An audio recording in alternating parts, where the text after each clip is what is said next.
Level पे officers हैं वो शायद इंग्लिश और वेस्टर्न कल्चर को ज़्यादा मानते हैं, लेकिन ये पूरा सच नहीं है। एक छोटे से अनुभव के साथ मैं शुरू करूँगी। कुछ 15 साल पहले बैंगलोर में एक ऑफिसर्स क्लब है जो विधानसौधा के करीब है, विधानसौधा के अपोजिट साइड है, कर्नाटक हाई कोर्ट के बिल्कुल सामने।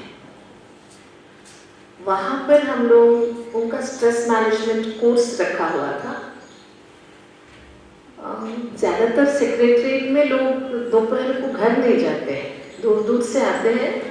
दोपहर 1-1.5 घंटे का टाइम होता है, तो वो लोग या तो टिफिन लाते हैं या आसपास खा लेते हैं, तो उनके पास 1-1.5 घंटा फ्री रहता है। तो उसी समय पर वो प्रोग्राम फिक्स किया हुआ था 1:30 बजे से 3 बजे तक। वैसे 2:30 बजे पहुंचना होता है उनको ऑफिस, लेकिन आधा घंटा चलता है, तो इसलिए 1:30 बजे से 3 बजे का प्रोग्राम रखा हुआ था। स्ट्रेस मैनेजमेंट था, सोमवार से शनिवार तक। उन दिनों सैटरडे हाफ डे, सैटरडे छुट्टी नहीं थी, 6 डे वीक था। तो हम लोग करा रहे थे स्ट्रेस मैनेजमेंट। ऑफिसर्स क्लब में सभी आके बैठते थे, पता नहीं चलता कौन आता था, लेकिन 300-400 गैदरिंग रहती थी। उस पर IAS, KAS या जो भी अदर ऑफिसर्स है, प्रमोटेड ऑफिसर्स, सभी रहते थे, पता नहीं चलता, सिंपली आके बैठ जाते, सुन के चले जाते। सेकेंड डे या थर्ड डे चल रहा था, बहुत अच्छी तरह से रोज टाइम पर लोग आते थे, बहुत अच्छा सुन भी रहे थे। तो एक कनाडा एंड कल्चर डिपार्टमेंट के सेक्रेटरी बैठे हुए थे। उन्होंने हॉल में मेरे से प्रश्न पूछा, वो IAS लेवल के ऑफिसर है, कि दीदी आप बहुत अच्छी स्ट्रेस मैनेजमेंट करा रहे हैं, लेकिन आप जो एग्जाम्पल्स दे रहे हैं ये सारे एग्जाम्पल्स वेस्टर्न हैं, इंडियन माइथोलॉजी से या इंडियन लाइफस्टाइल से आपके पास कोई एग्जाम्पल नहीं है क्या?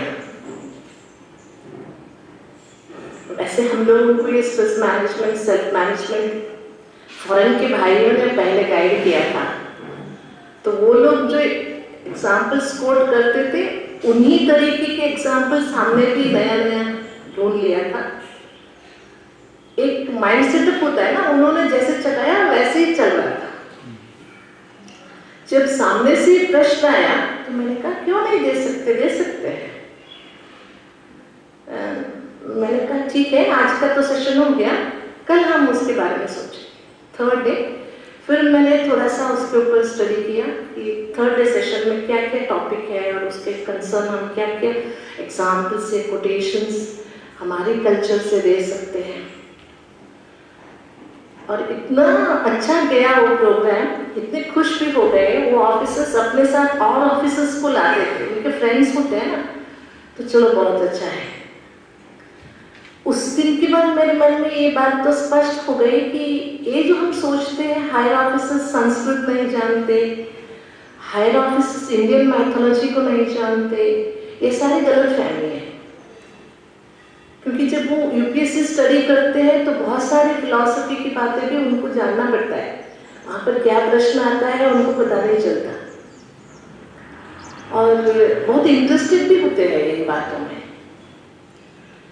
ऐसे चलते जब हमने श्रीमद् भगवद गीता को शुरू किया तो आशा दीदी की इंस्पिरेशन से हमने श्रीमद् भगवद गीता को पहले एडमिन विंग में ही शुरू किया, dealing the depression through the knowledge of Shrimad Bhagavad Gita. Title ही यही दिया था, dealing the depression through the knowledge of Shrimad Bhagavad Gita. Arjun के विषाद योग को, अर्जुन का डिप्रेशन मान के चलिए, विषाद का और एक अर्थ होता है टेम्पररी डिप्रेशन है, और उस डिप्रेशन को भगवान ने कैसे हैंडल किया, इस तरीके से हमने उसको बनाया। मैं वो सारी चीज़ें आपके सामने नहीं रख रही हूँ, लेकिन वो बहुत सक्सेसफुली गया भी, अब भी मैं वही कराती हूँ पब्लिक में भी और पर्सनली ऑफिशियल्स को भी, बहुत अच्छा सक्सेसफुली चल रहा है। और जो हम श्रीमद् भगवद गीता वर्तमान परिप्रेक्ष्य में या मानसिक संतुलन के लिए, तनाव दूर करने के लिए अलग अलग टाइटल दे देते हैं, लेकिन जो उसके अंदर विषय है वो तो ही रहता है। और मैंने तो पूरे भारतवर्ष में इसका 1000 से ज़्यादा एपिसोड्स कर लिया है, प्रोग्राम्स कर लिया है। मैं ये नहीं कह रही हूँ कि जो हम कल से सुन रहे हैं वो गलत है, ये सही है, ऐसा कोई इरादा नहीं है। लेकिन ऐसे नहीं मान के चलिए कि जो दुनिया में कॉर्पोरेट ट्रेनर्स कराते वही ट्रेनिंग है, वही मेथड में हमको कराना है, ऐसी कोई गलतफहमी नहीं होनी चाहिए। और मैं आपको ये भी आपको एक इंस्पिरेशन है, आप अपने तरीके से कुछ सब्जेक्ट्स बना ही सकते हैं, जैसे कि लोकल की डिमांड के अनुसार, जो लोकल डिमांड्स है उसके अनुसार लोकल की कुछ जनपद होता है, लोकल के आसपास की कुछ अपनी कहानियाँ होती हैं, अपनी लाइफस्टाइल होती है, उसी अनुसार अगर आप एक डिज़ाइन करेंगे ना कोर्स, वो भी बहुत अच्छा चलेगा। इसलिए आज हम थोड़ा सा management mantras from Bhagavad Gita, mainly 5 point है। ये मैंने बहुत कुछ स्टडी भी किया, आपको पता होगा शिवा खेरा है और बहुत सारे जो ट्रेनर्स हैं, इंटरनेशनल फेम है, जिनका एक एक लेक्चर का 10-10 लाख 15 लाख लेते हैं। ये लोग भी सारा कहाँ से लेते हैं, उनका सोर्स है श्रीमद् भगवद गीता, और उसको अपनी लैंग्वेज में कन्वर्ट कर लेते हैं बस, और उसको हाई फाई तरीके से प्रेजेंट करते हैं तो नवीनता लगती है बस। इसलिए आज हम थोड़ा सा उस तरह से सोचेंगे, और कौन से श्लोक इसमें जरूरी है। ये नहीं कि आपको श्लोक नहीं अगर आता है तो भी कोई बात नहीं है, आप उसको पावर पॉइंट में दिखा सकते हैं अपनी लैंग्वेज में या इंग्लिश में या हिंदी में, और उसका अर्थ आप बता सकते हैं। ऐसे नहीं कि आप श्लोक ही प्रोनाउंस करें। और मेरा एक रिक्वेस्ट रहेगा, अगर आपको भगवद गीता प्रोनाउंस करनी है तो सही तरीके से कीजिए, नहीं तो नहीं कीजिए, जस्ट शो कीजिए। आपके पास पावर पॉइंट है, आप दिखा सकते हैं, सामने वाला पढ़ सकता है। इसलिए management mantras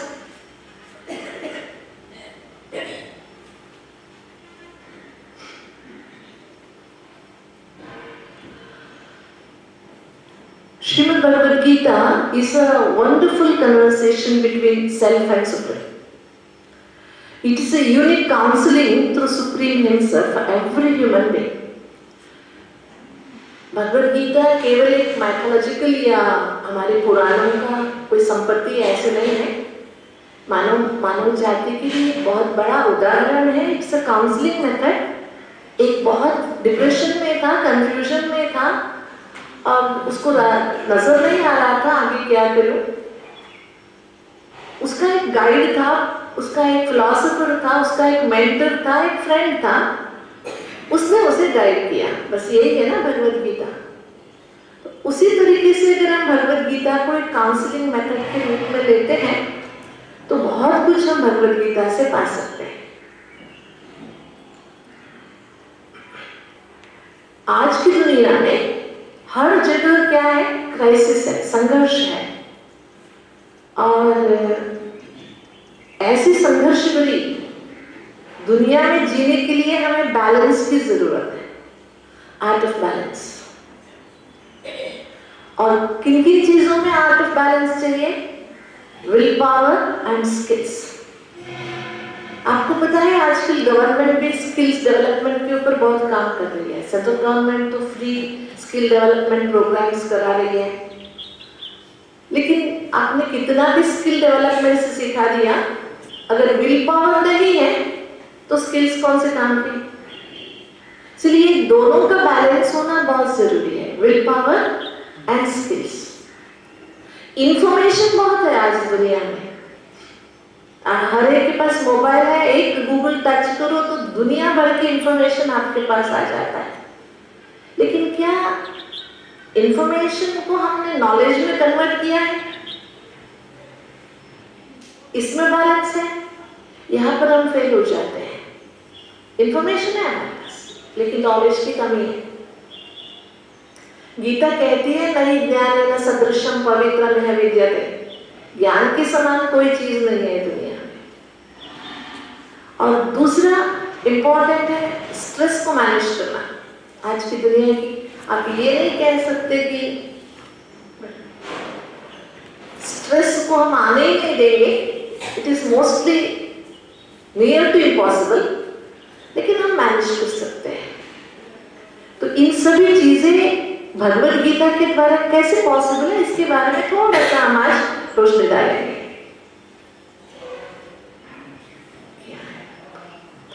One must know, one must not deter from the good। 5 बातें जो मैं आपके सामने क्लियर करने जा रही हूँ मैनेजमेंट मंत्रास में।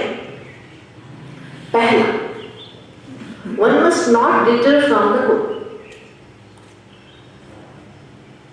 किसी भी व्यक्ति को अपने उद्देश्य से भटकना नहीं चाहिए, उद्देश्य से हटकर नहीं जाना चाहिए।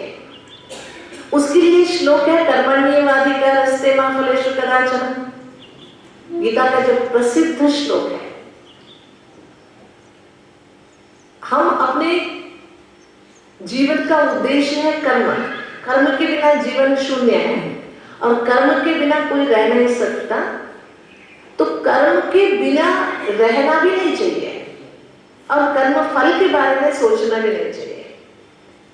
उद्देश्य क्लियर होना चाहिए। यह पहला सूत्र है, मंत्र है। आप सभी को पता है हम कर्म क्षेत्र में हैं और इस कर्म क्षेत्र में कर्म के बिना रहना पॉसिबल नहीं है। आपको पता है श्रीमद् भगवद गीता कौन से श्लोक से शुरू होती है? कौन जानते हैं? कोई गीता को पढ़े हुए जानते हुए? हाँ, धर्म क्षेत्रे कुरुक्षेत्रे समवेतायुत्सव मामकः पांडवाश्चैव किमकुर्वत संजय। ये पहला श्लोक है गीता का। ये पहला जो श्लोक है, इसका पहला जो सेंटेंस है धर्म क्षेत्रे कुरुक्षेत्रे, 4 शब्द है। इन 4 शब्दों को उलट पलट कर दीजिए तो ये जो गीता का मूल लक्ष्य है ना, वो स्पष्ट हो जाता है। धर्म क्षेत्र कुरुक्षेत्र 4 है ना, इसको थोड़ा हम इधर उधर करते हैं। क्षेत्रे क्षेत्रे धर्मम कुरु, क्षेत्रे क्षेत्रे धर्मम कुरु, थोड़ा सा इधर उधर कर दीजिए ना तो पूरी गीता का स्पष्टता हमारे सामने हो जाएगी। जिस भी क्षेत्र में आप हैं, क्षेत्र में फील्ड, जिस भी एरिया में फील्ड में आप हैं, वहां धर्म से कर्म कीजिए। कुरु माना करो, धर्म से कर्म कीजिए। धर्म का बहुत वास्ट मीनिंग है। धर्म कोई हिंदू इस्लाम ये धर्म नहीं है। धारायति इति धर्मः, मनुष्य की ऊंची धारणा को धर्म कहते हैं। धर्म शब्द की उत्पत्ति धृति धातु से हुआ है। धृति का मतलब है ऊंचा उठना, धृति का मतलब है ऊंचा उठना। तो जो मनुष्य को कर्म को श्रेष्ठ बनाना सिखाता है और जो मनुष्य श्रेष्ठ कर्म करता है किसी भी क्षेत्र में, यह है गीता का उद्देश्य। किसी भी क्षेत्र में आप रहे, आप गृहस्थी हैं, आप पुरुष हैं, आप स्त्री हैं, आप माँ हैं, आप बाप हैं, आप बेटा है, आप बेटी है, आप एक अधिकारी है, हर एक के लिए कुछ मर्यादाएं हैं, डिसिप्लिन है। जैसे व्यापारी धर्म है, स्त्री धर्म है, मातृ धर्म है, पितृ धर्म है, पुत्र धर्म है, अधिकारी धर्म है, हर एक की अपनी एक डिसिप्लिन है।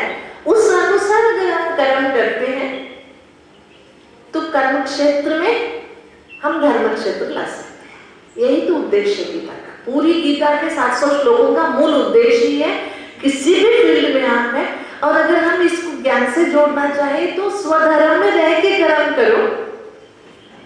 कोई भी क्षेत्र में आप स्वधर्म में रह के कर्म करो, मतलब आपकी ओरिजिनल क्वालिटीज है, सोल की जो ओरिजिनल क्वालिटीज है, 7 मेन क्वालिटीज को जो हम हाईलाइट करते हैं, उन क्वालिटीज में रह के हम आप सोचो, बोलो। साइन करते समय भी यू मस्ट बी डिटरमिन्ड, मैं जो साइन कर रहा हूँ, कर रही हूँ, ये ठीक है ना, किसी के दबाव में आके तो मैं नहीं कर रही हूँ। ऐसे सोच के अगर आप कर्म करेंगे तो आप कौन सी भी फील्ड में रहे आप सफलता को पा सकते हैं। इसलिए गीता को देखने का हमारा जो नजरिया है, एक धर्मशास्त्र से हटकर एक जीवन जीने की कला के दृष्टिकोण से जब हम गीता को देखेंगे तो बहुत कुछ हम सीख सकते हैं। It's art of living. जीवन को कला कैसे बनाए? तो पहला सूत्र रहा कर्मण्येवाधिकारस्ते मा फलेषु कदाचन। यहाँ पर श्लोक भी मैं दिया है, ये सारे पावर पॉइंट्स आपको लिंक में मिल जाएंगे, आप इसकी डिटेल में भी बाद में स्टडी कर सकते हैं। यहाँ पर अध्याय भी है, श्लोक का नंबर है, उसका अर्थ भी है, सारा लिखा हुआ है। कर्मण्येवाधिकारस्ते मा फलेषु कदाचन मा कर्मफल हेतुर्भुर् मा ते संगोऽस्ते कर्मणि। तेरा कर्म करने में ही अधिकार है, उसके फल में नहीं, इसलिए कर्म फल में इच्छा रखने वाला नहीं बनना है, तथा कर्म न करना भी तेरा अधिकार नहीं है। आजकल जो कर्म संन्यास की बात है, ये भी इससे हट जाती है। कर्म संन्यास हो नहीं सकता, क्योंकि कर्म करना ना करना तेरे अधिकार के बाहर है, करना ही पड़ेगा। यह है पहला सूत्र। इसके ऊपर हम घंटों बाद किसी को बता सकते हैं। जब हम इसको एक मैनेजमेंट तरीके से बताते, कर्मा एक्शन, एक्शन किसके ऊपर डिपेंड करता है? हमारा सोच पर डिपेंड करता है। सोच के बाद हमारे एक्शंस होते हैं, एक्शन का एक रिएक्शन होता है या रिजल्ट होता है, उसी रिएक्शन या रिजल्ट पर अगला एक्शन होता है हमारा। तो अगर हमें इस साइकिल को सुधारना है, हमारे कर्म को श्रेष्ठ करना है, तो पहले हमारे सोच को बदलना होगा। बस हम अपने जो मैनेजमेंट है उसमें आ जाते हैं। ये पहला सूत्र, इस एक श्लोक को लेके आप 1 घंटा, 1.5 घंटा, 2 घंटा भी आप बोल सकते हैं, आप डेवलप कर सकते हैं इसको। मेरे पास इसका डेवलप्ड वर्जन है, लेकिन मैं वो सब आपको नहीं दे रही हूँ ताकि आप कुछ करें। सारा मैं ही दे दूँ तो फिर आप क्या करेंगे, है ना? खुद को आपको पता होगा, जो भी टीचर्स बैठे उनको पता है, माताएं जब सेंटर में आती है ना, इतनी सी घी लेके आती है एक डिब्बे में, कहती दीदी ये है ना घर में बनाया है घास, इतनी सी घी से तो कुछ होने वाला नहीं है, लेकिन माताएं कितनी प्यार से ला के देती, मन घर में अपने हाथ से बनाया है, उसका वैल्यू बहुत ज्यादा होता है। मार्केट से 1 किलो घी लाओ, उससे ज्यादा माता को उसकी वैल्यू होती है जो मैंने बनाया। तो इसलिए हम लोगों को भी क्या करना है, कोई भी सब्जेक्ट मिले, भले रेडीमेड ही मिले हमको, लेकिन हम उसको अपना बनाएं, अपने तरीके से उसको हम प्रेजेंट करें ना, तब उसके ऊपर हमारी एक अथॉरिटी होती है और हम बहुत अच्छी तरह से उसको प्रेजेंट भी कर सकते हैं। सेकेंड पॉइंट, सेकेंड मंत्र, ट्रस्ट योर ओन डेस्टिनी। अपने डेस्टिनी का, अपने मुझे कहाँ पहुंचना है, मेरी डेस्टिनी क्या है, उस पर हमें विश्वास रखना है। मेरी डेस्टिनी पर मुझे विश्वास रखना है, जिसको आप तकदीर कहो, किस्मत कहो, भाग्य कहो, भविष्य कहो, यह शब्द सूट करता है अपना भाग्य। अपने भाग्य पर भरोसा करो। विधाता ने मेरा भाग्य बहुत अच्छा बनाया है, नो डाउट। इसके लिए गीता का श्लोक है, श्रेयान् स्वधर्मो विगुणः परधर्मात् स्वनुष्ठितात् स्वधर्मे निधनं श्रेयः परधर्मो भयावहः।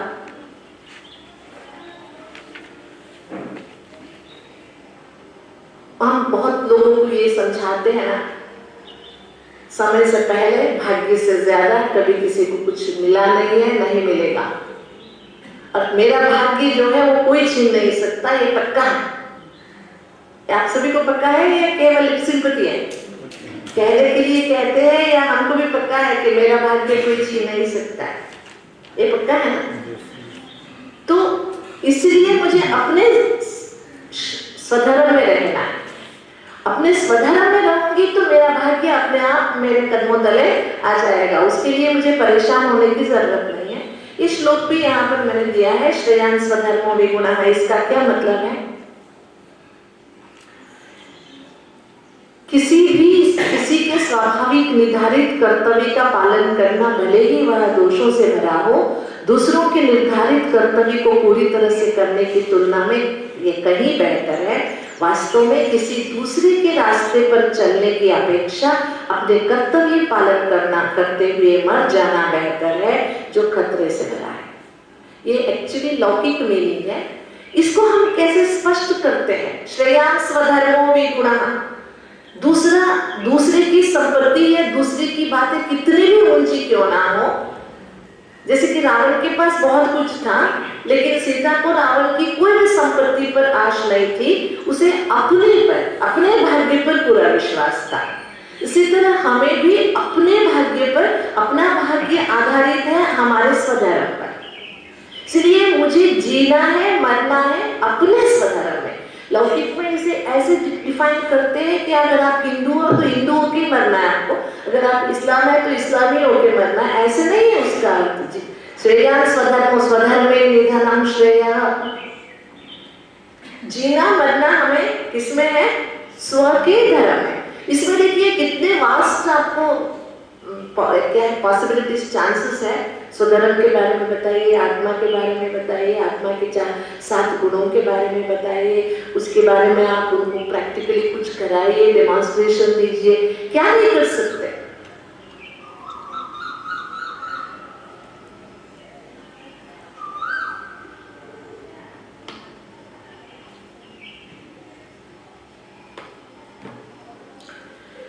इसलिए हमें ये जो दूसरा है, हमारी भाग्य पर या अपने स्वधर्म पर हमें विश्वास करना।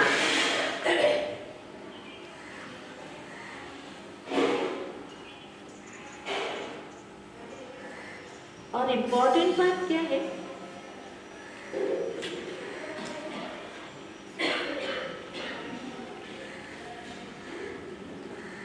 जो हम बात बताते हैं ना, मैं आपको एक बात स्पष्ट बताऊं कि जो बात हम बताते हैं उसमें हमें कंफ्यूजन नहीं होना चाहिए।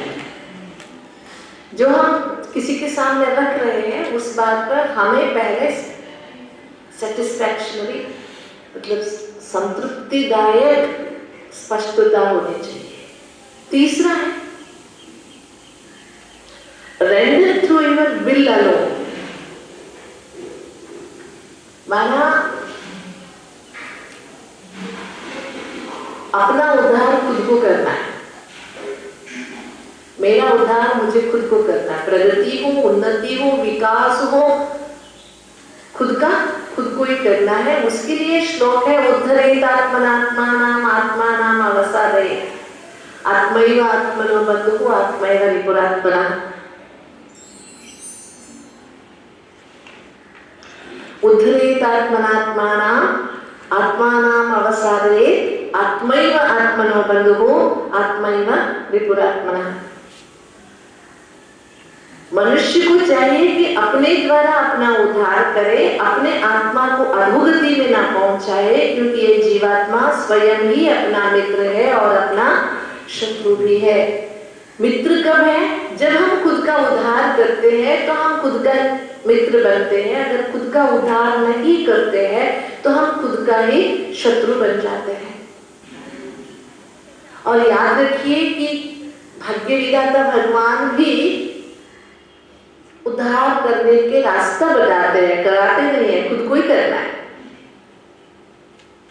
आपको पता है जब कोई बहुत वीक होते हैं या एचबी परसेंटेज डाउन होता है तो एचबी परसेंटेज को बढ़ाने के लिए 1-2 इंजेक्शंस दे देते हैं, लेकिन डॉक्टर्स कहते हैं ये टेम्पररी है, खुद में खून बनना चाहिए, अच्छी तरह से खाना खाओ, ये चीजें खाओ ताकि खुद में क्या हो, खून बने।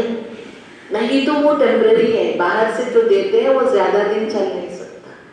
ये भी ऐसे ही है। हम सोचते हैं ना मोटिवेशनल स्पीकर से, उनकी भाषण करने से, उनकी बातें सुनने से हमें इंस्पिरेशन आ जाता है, वो टेम्पररी है। अगर खुद को इंस्पायर रखना है तो उसके लिए हमें ही क्या करना है, रोज रोज अपने पर मेहनत करना है।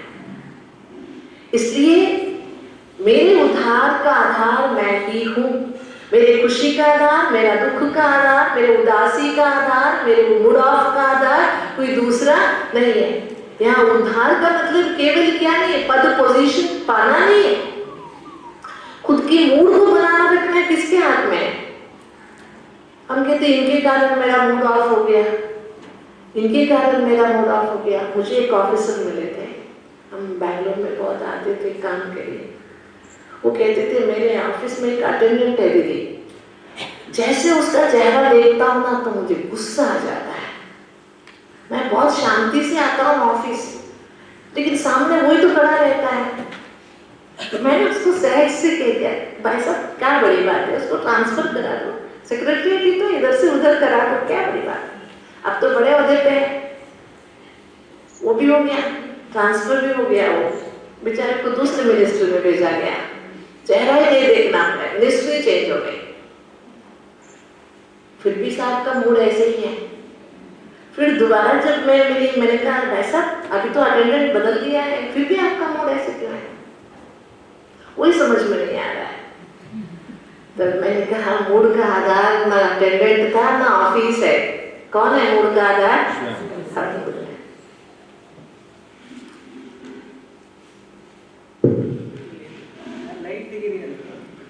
ಓಕೆ, ನಾನು ತಿಳ್ಕೊಂಡ್ರೆ ಲೈಟೇ ಹೋಯ್ತೇನೆ ಕಾಣುತ್ತಿಲ್ಲ। इसलिए तीसरा मंत्र कौन सा है? कोई हमारा उद्धार, अगर समझिए मुझे पीस ऑफ माइंड नहीं है, मुझे स्ट्रेस है, हम सोचते हैं सिचुएशन में स्ट्रेस है, हम सोचते हैं मेरे औहदे में स्ट्रेस है। मैं हंसती हूँ, हमारे पास एक, आपको पता है ना, जैसे IAS है वैसे कर्नाटका केडर में KAS है, कर्नाटका एडमिनिस्ट्रेटिव सर्विस। एक ऑफिसर आए हुए थे, वो हमारे यहाँ एग्जीक्यूटिव ऑफिसर के औहदे पर थे, तालुका पंचायत में एग्जीक्यूटिव ऑफिसर पोस्ट होता है। उनके ऑफिस में हम लोग स्ट्रेस मैनेजमेंट कोर्स करा रहे थे, लेकिन साहब छुट्टी में थे जब हमने शुरू किया था। सोमवार से शनिवार तक शाम को 1 घंटे का कोर्स करा रहे थे, ऑफिस के ही हॉल में करा रहे थे। लास्ट डे था सैटरडे, उस दिन अटेंडेंट भाई ने बोला दीदी आज साहब है, मिलेंगे क्या? हाँ ठीक है, अगर है तो मिल के जाएंगे। तो मैं मिलने गई तो साहब बैठे थे, उन्होंने बोला दीदी आप कैसे हमारे ऑफिस में? मैंने कहा ऐसा कोर्स चल रहा है स्ट्रेस मैनेजमेंट का, मैं रोज आ रही हूँ यहाँ पर। कहा हमारे ऑफिस में स्ट्रेस मैनेजमेंट कोर्स करा रहे हो? मैंने कहा हाँ, बहुत खुश हो रहे हैं, लोगों को बहुत फायदा पहुंच रहा है। अरे दीदी ये सब है ना आलसी है, कोई काम करना नहीं चाहता, इसके लिए स्ट्रेस का बहाना करते, कोई स्ट्रेस वेस कुछ नहीं है। अब बड़े साहब कह रहे तो मैं क्या आर्ग्यू करूं, मैं चुपचाप सुनी। उतने में क्या हुआ, चेंबर में एक क्लर्क भाई आया। आपको पता है ना क्लर्क लोग ज्यादा बदलते नहीं, इधर इधर उधर उधर ही घूमते रहते वो लोग। वो तो उसको तो मैं बहुत सालों से जानती थी, रिटायर्ड होने को बस 6 महीना बाकी था उनको। ये साहब तो 35 के करीब उम्र के होंगे, वो तो 60 के करीब उम्र के थे।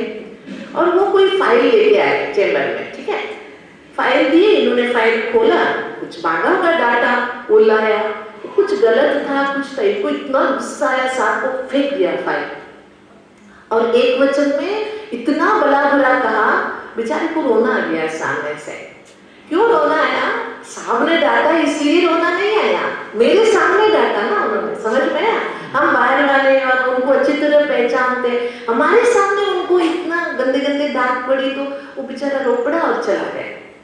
जैसे वो चला गया ना तो साहब ने कहा दीदी अब मैं इतनी देर जो डांट रहा था ना, नाटक कर रहा था, सच में मैं अंदर से गुस्सा नहीं था। हो सकता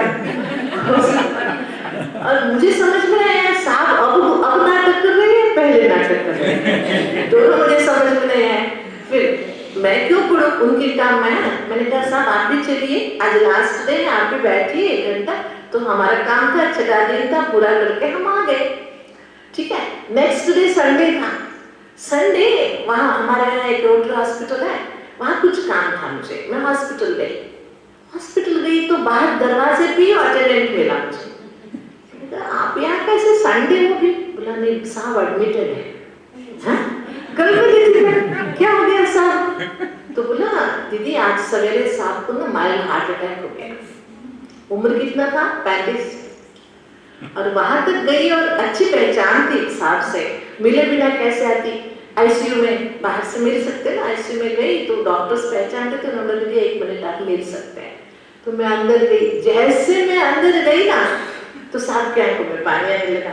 फिर साहब ने बोला दीदी आप कल कह रहे थे ना स्ट्रेस के बारे में, मैंने डिनाई कर दिया कि मैंने बोला स्ट्रेस वेस कुछ होता नहीं है। सच में दीदी मेरे ना 3 ब्लॉकेजेस है, डॉक्टर्स ने कहा स्ट्रेस के कारण। ये सच्चाई थी हुई। और वो साधारण मतलब ऐसे केएस नहीं थे, डॉक्टर भी थे, खुद डॉक्टर एमबीबीएस करके केएस किया था उन्होंने। इतना होने के बावजूद भी उनको खुद स्ट्रेस हो रहा है, खुद स्ट्रेस में हूँ, मैंने जो गुस्सा किया, कैसे किया, वो डिफरेंशिएट करना उनके हाथ में नहीं था। क्योंकि हम भूल जाते हैं, औहदे में रहते लोगों को ये स्पष्ट करना होता है कि हम कुछ भी है, कौन से भी ऑफिसर है, पहले हम ह्यूमन बीइंग है ना, पहले ह्यूमन बीइंग है। ह्यूमन बीइंग को, हर एक ह्यूमन बीइंग में ये फ्लक्चुएशन तो होता रहता है, मूड फ्लक्चुएशन। उस मूड फ्लक्चुएशन को कैसे हम बरकरार रखे, बैलेंस्ड रखे, उसका ख्याल कौन करेगा? ऑफिस करेगा, गवर्नमेंट करेगा, रिश्तेदार करेंगे? कोई नहीं करेगा। ये वाल्मीकि की कहानी याद कर लीजिए, कोई नहीं करने वाला। आप पैसे कमा के आओ, कितना टेंशन होता है, वो आपकी जिम्मेवारी है, हमें पता नहीं है। घर वालों को सहूलियत चाहिए, ऑफिस वालों को काम चाहिए, दुनिया वालों को सेवा चाहिए। आपकी पर्सनल केयर कौन लेगा? लेता है, सोसाइटी लेती है।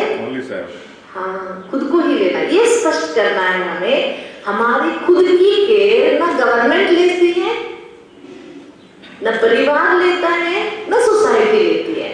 खुद का केयर किसको करना है? अगर मुझे सोसाइटी की सेवा करनी है, परिवार की सेवा करनी है, गवर्नमेंट की सेवा करनी है, कुछ भी करनी है, अगर पहले मैं ठीक नहीं हूं तो मैं किसकी सेवा कैसे कर सकती हूँ? किसी की सेवा करने के लिए खुद का उद्धार करना ये बहुत जरूरी है। ठीक है, fourth one, manage your mind and emotions. Manage your mind and emotions. अपने मन को संभालिए और अपनी भावनाओं को भी संभालिए। मानव भावना जीव है। Human being mainly based on emotions. इन दोनों को अगर मैनेज नहीं करते तो ये खतरे की घंटे बन जाते हैं हमारे लिए। इसके लिए श्लोक है, मात्रा स्पर्शास्तु कौन्तेय शीतोष्ण सुख दुःखरः आगामपायिनो नित्याः तिताक्षस्व भारत। इसका अर्थ है, इंद्रिया और इंद्रिय विषयों के बीच संपर्क सुख और दुख की क्षणभंग और धारणाओं को जन्म देता है। ये अस्थायी होते हैं और सर्दी और गर्मी के मौसम की तरह आते और जाते रहते हैं। इसलिए मनुष्य को बिना परेशान हुए उन्हें सहन करना सीखना चाहिए। बहुत इंपॉर्टेंट श्लोक है। इसके ऊपर अरबिंदो का ना बहुत बड़ा एक ऐसे है। इसी एक श्लोक के ऊपर करीबन 200 पेजेस ऐसे लिखे हैं अरबिंदो। अरबिंदो नाम सुने? बहुत बड़े चिंतक हैं और जो पांडिचेरी में उनका बड़ा आश्रम भी है। पुराने जमाने के आईसीएस है वो, मतलब आईसीएस थे, घुड़सवारी नहीं आई इसीलिए उनको फेल किया गया था। बाद में वो सन्यासी बन गए। ब्रिटिश जमाने में आईसीएस बनने के लिए घुड़सवारी जरूरी थी। इनको घुड़सवारी नहीं आई इसीलिए आईसीएस में फेल रह गए। बाद में वो सन्यासी बन गए, अरबिंदो घोष। इसलिए अरबिंदो का चिंतन भी बहुत सुंदर है। इस एक श्लोक के ऊपर उनका 200 पेजेस चिंतन है, एसेस। मतलब ये देखिए, इंद्रिय और इंद्रिय के विषय, मतलब विषय विकार, इसके कारण क्षणभंगुर धारणाओं का जन्म होता है और ये अस्थायी होते हैं, टेम्पररी होते हैं। जैसे सर्दी और गर्मी के मौसम बदलता है, ऐसे ये भी बदलते रहते हैं। इसलिए इंद्रियों से मिलने वाले ये जो रिफ्लेक्शंस है, मूड्स है, इसको सहन करना सीखना होगा हमें, मतलब बैलेंस करना सीखना होगा। कितना सुंदर है।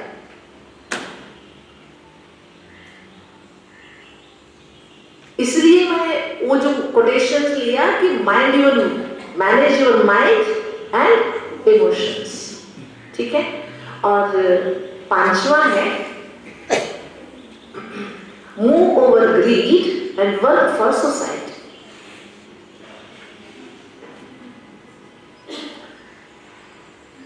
लालसा लोभ के ऊपर विजय प्राप्त करो और समाज के लिए काम करो।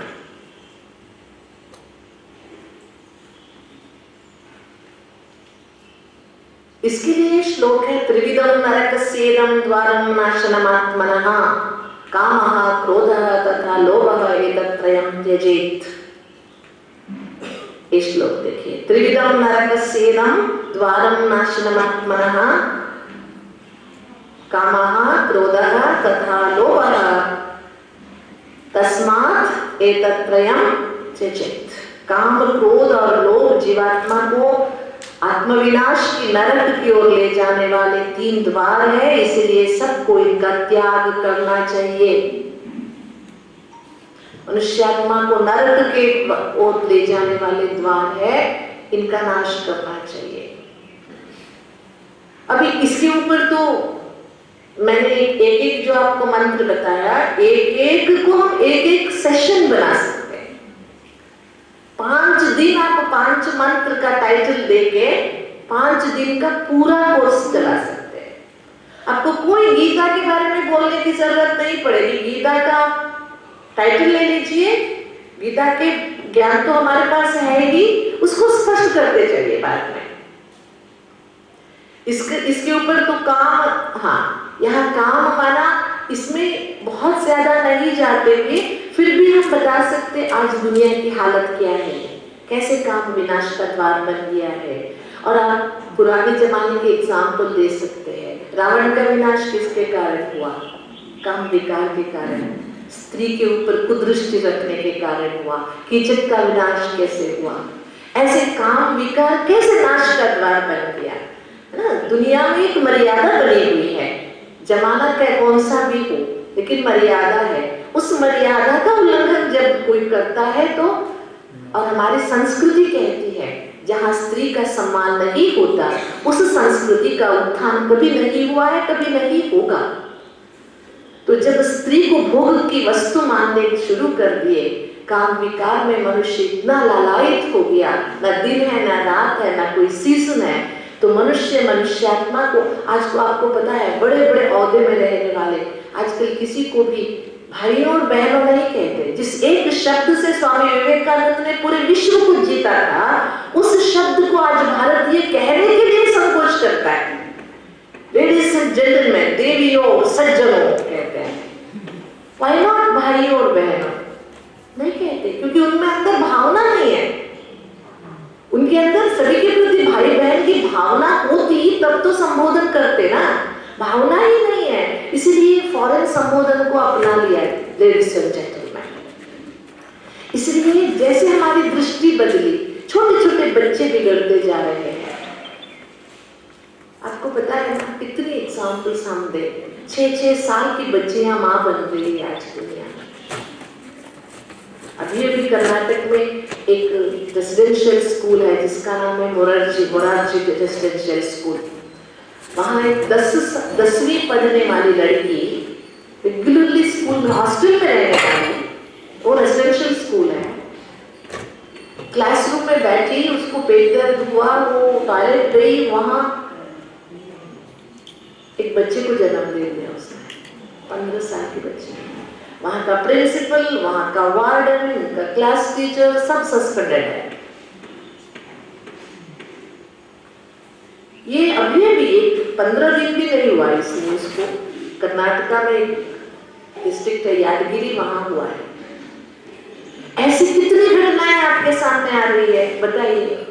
हमारी संस्कृति में विद्यार्थी को ब्रह्मचर्य कंपल्सरी था। एक जमाना था विद्यार्थी माना ब्रह्मचर्य कंपल्सरी था। गृहस्थी बनने के पहले उसके विद्यार्थी जीवन का कंप्लीशन होना जरूरी था। लेकिन अब क्या हाल है?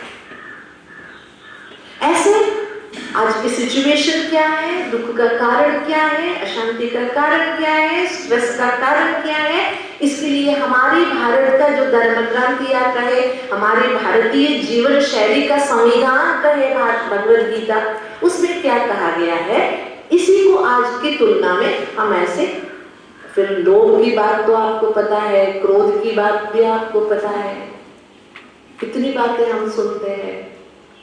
है ना। एक पॉलिटिशियन के घर में ईडी छापा मारी, तो ईडी की छापामारी में आपको पता है वहां 350 करोड़ कैश मिला। अभी भी दिल्ली का 350 करोड़ कैश काउंट करने के लिए दिन रात मशीन लगाए उन लोगों ने, मशीन खराब हो गया बाद में। ये सारे न्यूज हम पढ़ते हैं जो प्रचलित है, बिना नाम लिए हम बता सकते हैं। किसी की नाम नहीं लेना है हमको बताते समय, कोई की घटना को हम जनरलाइज करके बता सकते हैं। किसी भी व्यक्ति की, कोई गवर्नमेंट की, यूपी गवर्नमेंट ने किया, दिल्ली गवर्नमेंट ने किया, ये नाम हम नहीं लेंगे। जब भी हम लेते, मैं आपको एक एग्जांपल बताती हूँ क्यों नहीं लेंगे। मैं दूरदर्शन में एक प्रोग्राम करा रही थी, चंदना कन्नड़ा का एक दूरदर्शन चैनल है, प्रोग्राम चला रही थी, तो मैं एक एग्जाम्पल दे रही थी गुटके का। मैंने माणिकचंद नाम बोला, गुटका नाम माणिकचंद, सामने से luckily it was not online और रिकॉर्डिंग हो रहा था, तो स्टॉप किया गया मुझे। और सामने से जो चैनल डायरेक्टर, उसने बोला दीदी हम कोई कंपनी का नाम नहीं बोल सकते, इसलिए आप गुटका भी नहीं बोलिए, दूसरे शब्द इस्तेमाल कर, क्योंकि गुटका भी एक कंपनी का नाम है, गुटका नाम का भी एक कंपनी है, इसलिए आप गुटका भी नहीं बोलिए, माणिकचंद भी नहीं बोलिए, क्योंकि हम उनको पब्लिसिटी भी नहीं दे सकते, वो हमारे ऊपर केस भी कर सकते हैं, इसलिए हम इसे इस्तेमाल नहीं कर सकते। तब मुझे समझ में आया, हम मतलब इजीली पब्लिक भाषण में बोल देंगे चलेगा, लेकिन डिफेमेशन केस हो सकता है इसके ऊपर, है ना, डिफेमेशन केसेस हो सकता है। इसलिए किसी के ऊपर भी हम क्या करें, कोई भी संगति बोलते समय किसी का नाम ना ले, किसी व्यक्ति का, वस्तु का, इन जनरल हम उसका एग्जाम्पल दे सकते हैं। ये अटेंशन रहना चाहिए हमें। ये आपको ये पांचों एक साथ मिल जाएंगे, one must not deter from the goal, ये सारी पांच बातें हैं। ये 5 बातों को लेके आप 5 घंटे तक या 5 दिन तक आप इसको अच्छी तरह से कर सकते हैं। फिर थोड़ा सा आगे जाएंगे, इसको कैसे हम आगे कर सकते हैं। ये सारी स्लाइड्स आपको शायद यूज में आ जाए। Life is like riding a bicycle, to keep your balance you must keep moving. A simple balance है, एग्जाम्पल है। जीवन एक साइकिल चलाने जैसा है। साइकिल चलाने के लिए क्या करना पड़ता है, सभी ने चलाया होगा, तो क्या करना पड़ता है, बैलेंस बनाना पड़ता, नहीं तो गिर जाते हैं ना। इसी तरह जीवन भी ऐसे ही है, हमें बैलेंस बनाना पड़ता है। और आपको पता है भगवान ने पूरे शरीर बैलेंस्ड बनाया है। 2 आंखें दी हैं हमें, दोनों आंखें एक ही चीज को देखती है, इसमें बैलेंस है। अगर नहीं होता तो क्या प्रॉब्लम हो जाता, इधर एक देखता इधर एक देखता तो क्या हो जाता, सोचिए, है ना। और हमें 2 पैर दिए हैं, 2 पैरों से हम बैलेंस होके चलते, एक आगे तो एक पीछे, एक आगे तो एक पीछे, एक साथ हम ऐसे कूद के नहीं चल सकते। जीवन ऑल अबाउट बैलेंस है, life is all about balance है। हाँ, ये गीता की ही बातें हैं, इसको मैंने चाणक्य नीति से लिया है। गीता की बातें चाणक्य ने जो कोट किया था उसको मैंने लिया है। फॉर बेटर लाइफ ये 5 चीजें होना बहुत जरूरी है जीवन में।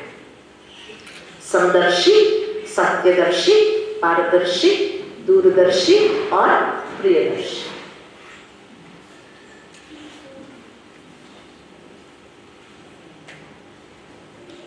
इसको आप एक्सप्लेन कर सकते हैं, इसके साथ एक श्लोक भी जा सकता है। ये पहला जो समदर्शी है उसका श्लोक है, विद्या विनय संपन्ने ब्राह्मणे गृहस्थिने शुनि चैव शपाके चे पंडिताः समदर्शिनी। गीता कहती है अगर जीवन में बनना है कुछ, समदर्शी बनो। समदर्शी माना समत्व से सब कुछ देखो, बैलेंस्ड विजन हो आपका।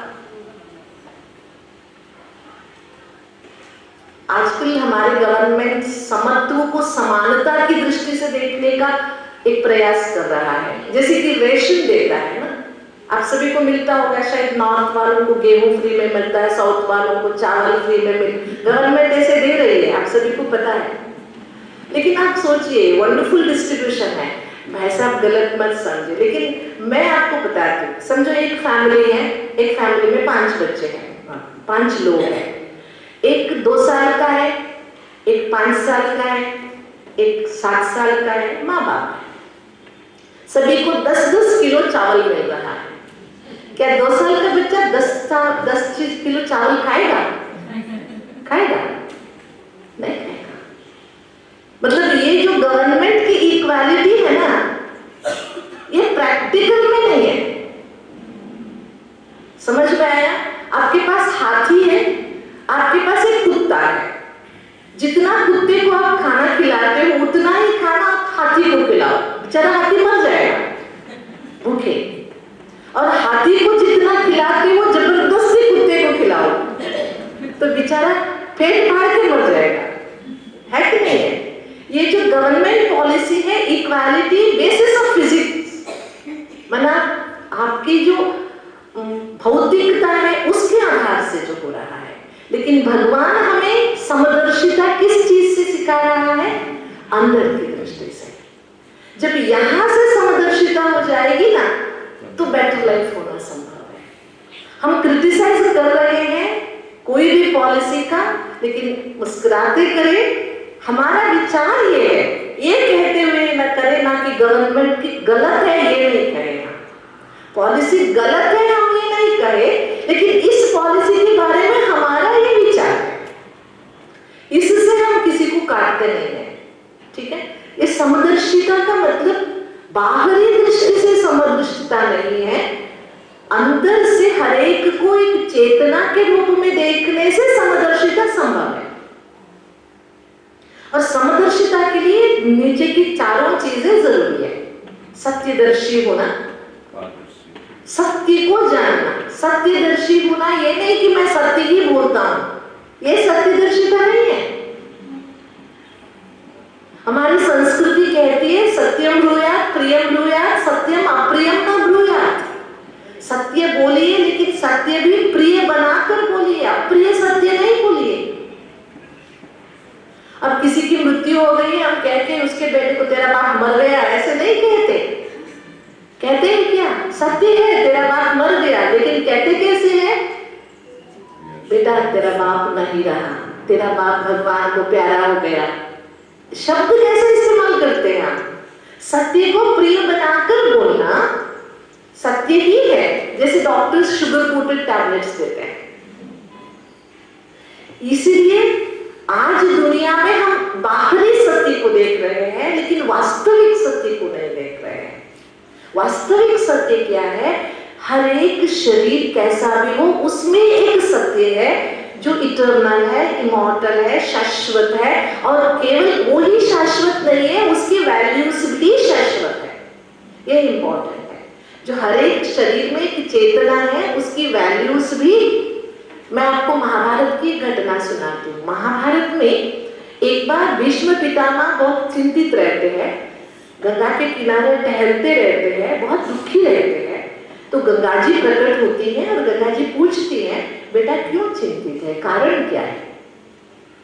तो भीष्म पितामह कहते हैं कि मैं इसलिए चिंतित हूँ, जिस मूल्यों पर हमने अपना जीवन बनाया, जिस मूल्यों पर हमारे पूर्वजों ने राज्य चलाया, उन्हीं मूल्यों का हमारे ही सामने हमारे बच्चों द्वारा हनन हो रहा है, नाश हो रहा है।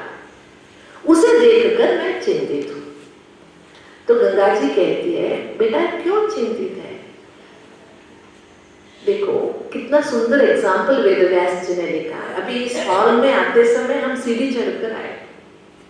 सीढ़ी अपनी जगह है, सीढ़ी न चढ़ती है ना उतरती है। सीढ़ी से या तो हम चढ़ते हैं या तो हम उतरते हैं। कितना सुंदर एग्जाम्पल है। गंगा जी कहती है वैल्यूज कभी नाश नहीं होते, मूल्यों का कभी हनन नहीं होता। या तो हम मूल्यों का गलत इस्तेमाल करते हैं या तो हम मूल्यों का सही इस्तेमाल करते हैं। इससे हमारा उद्धार होता है या अधोगति होती है। मूल्य कभी नाश नहीं होते। कितनी सुंदर बात है। न शांति नाश होती है, न ज्ञान का नाश होता है ना। हमारे में शांति कम हो जाती है, हम अशांत हो जाते हैं। हमारे में ज्ञान कम हो जाता तो हम अज्ञानी बन जाते। लेकिन मूल्य कभी कम नहीं होते और मूल्य सदैव हमारे अंदर रहते। इसको जानना सत्यदर्शी है। जब हम ये समझ जाते हैं आई एम पीसफुल, मेरे अंदर शांति है, जब मैं मान लेती हूँ तो शांति की राह पे चलना मेरे लिए कष्टदायी नहीं होता है। ठीक है। तीसरा है पारदर्शी, ट्रांसपेरेंसी, पारदर्शिता। आज मनुष्य के दुख का कारण एक है उसका दिखावा, मुखौटा। ठीक है, घर की बात बाहर नहीं जानी चाहिए, ये ठीक है, लेकिन घर के अंदर रहते हुए लोगों में भी अगर मुखौटा पहन के रखे, एक दूसरे के सामने सच्चाई से नहीं पेश आए, तो उसके कारण कई संबंध बिगड़ जाते हैं, सामरस्यता चली जाती है, अशांति रहती है। सच कड़वा हो सकता है, लेकिन संबंधों में सामरस्यता बनाने के लिए, आपसी मेल बना के रखने के लिए स्पष्टता होना, पारदर्शिता होना बहुत जरूरी है। और चौथी है दूरदर्शी। मानव जीवन का बीज है कर्म, जिसके बारे में हमने पहले भी सुना। कर्म के बीज से फल उत्पन्न होता है, वृक्ष की उत्पत्ति होती है।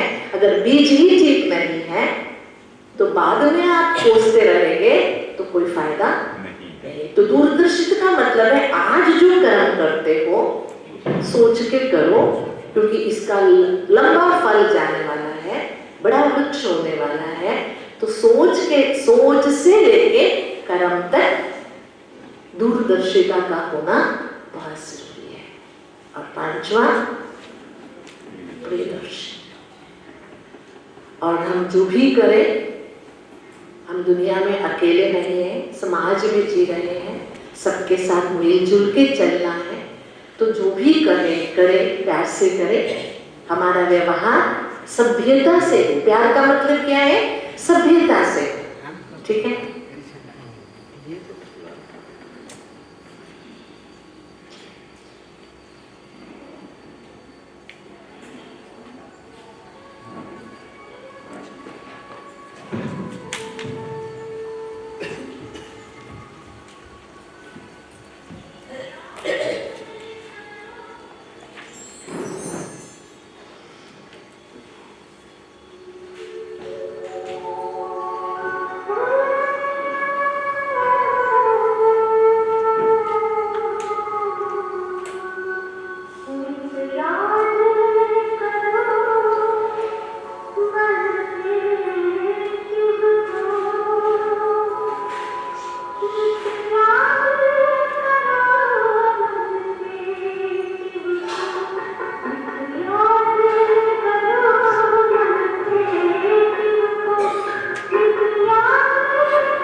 वैसे ये स्लाइड्स मैं स्टार्टिंग में दिखाती हूँ। समदर्शी अध्याय कौन सा श्लोक? समदर्शी अच्छा, अध्याय और श्लोक मैं आपको बाद में बताऊंगी, मुझे अध्याय वाइज याद नहीं रहता है। विद्या आप लिख लीजिए, बाद में आप ढूंढ सकते। विद्या विनय संपन्ने ब्राह्मणे गविहस्तिने। विद्या विनय स्टार्टिंग से शुरू देखेंगे तो आपको पता चलेगा, मैं ढूंढ के बताऊंगी, बाद में बता दूंगी लास्ट में। और स्टार्टिंग में जब भी मैं कराती हूँ तो गीता के बारे में कुछ अच्छी बातें जो आज की प्रेजेंट लाइफ में रिलेवेंट हो, ऐसी बातें हम बता दें। Gita is evergreen guidance for everybody from supreme himself, because it is भगवान वाच। दुनिया में एकमात्र शास्त्र है जिसमें भगवान वाच लिखा हुआ है। और गीता ऑल अबाउट बैलेंस के बारे में बताते हैं। ये बैलेंस की बातें हैं, समत्वम योग उच्यते। इसमें है keeping the balance is yoga. योगस्थ कुरु कर्माणि संगम त्यक्त्वा धनंजय सिद्ध सिद्ध्यो समो भूत्वा समत्वम योग उच्यते। कीपिंग द बैलेंस, आसक्ति और संग दोष को त्याग कर सिद्धि और असिद्धि में समान भाव रखकर योग में स्थित होकर कर्म कर, यह समत्व भाव ही योग कहलाता है। केवल बैठ के ध्यान लगाना ही नहीं, जैसे बैठे हुए भी हमको अपने शरीर और मन पर बैलेंस रखना जरूरी है, ऐसे कर्म करते हुए भी हम बैलेंस रहे, इसके बारे में गीता हमें बताती है।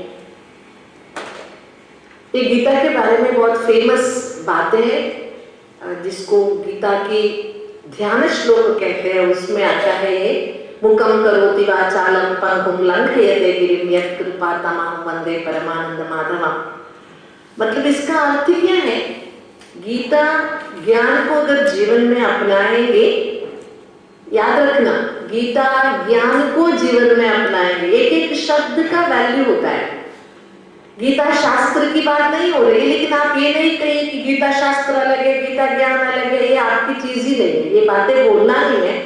गीता ज्ञान से गूंगा भी बोल सकता है, लंगड़ा भी पर्वत लांघ सकता है। इसका अर्थ है मूकम करोति वाचालम, गूंगा भी बोल सकता है। पंगुम लंघयते गिरिम, इसका मतलब है लंगड़ा भी पर्वत लांघ सकता है। यत् कृपा तमहं वंदे परमानंद माधवम, भगवान की कृपा रहे तो देयर इज नो इम्पॉसिबल, असंभव नाम की चीज नहीं है, हम सब कुछ कर सकते हैं।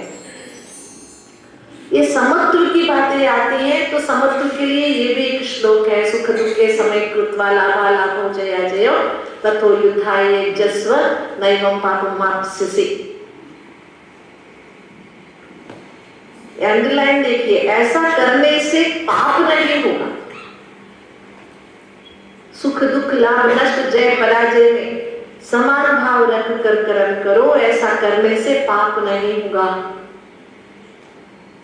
आसक्ति न रखकर समान भाव रखकर कर्म करो। ये हम बच्चों के लिए भी अप्लाई होता है कि नहीं होता है? हमारे अंदर समान भावना रहती है क्या? अगर कोई ने चार हमारी तारीफ क्या कर दी, हम पता नहीं, हम गुब्बारे बन जाते हैं।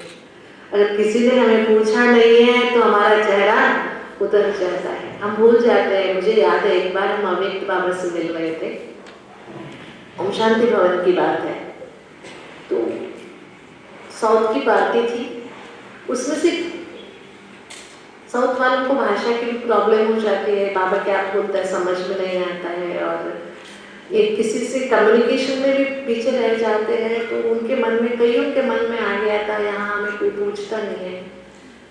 पता नहीं बाबा को कैसे पता चला, अव्यक्त बाबा आए, बाबा मिल रहे थे, तो जिस ग्रुप में वो भावना ज्यादा थी, बाबा एक एक ग्रुप से मिलते थे ना, अलग अलग मिलते थे उन दिनों, तो छोटा सा ग्रुप बैठा था। बाबा ने उनसे कहा कि आपको लगता है हमें यहाँ कोई पूछता नहीं है, पूछने वाला नहीं है? सभी ने बोला, सभी को अच्छा आश्चर्य लगा कि बाबा को किसी पूछ रहे। बाबा ने बोला आपको लग रहा है ना यहाँ कोई हमें पूछता नहीं है, आप सोचो घर किसका है, आपको बुलाया किसने है? बाबा ने। दुनिया का रखवाला बाबा आपको पूछता है और कौन पूछे आपको? समझ में आया कि कौन पूछता है आपको? स्वयं बाबा आपको पूछता है।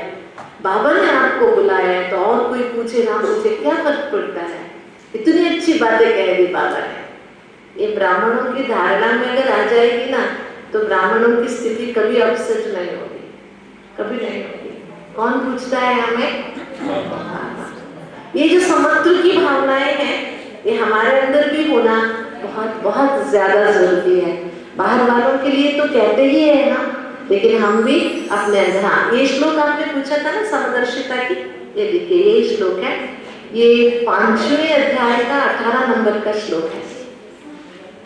विद्या विनय संपन्ने ब्राह्मणे गव्यहस्तने शुभे चैव स्वपाठ्ये चेत् पंडिताः समदर्शी। ठीक है।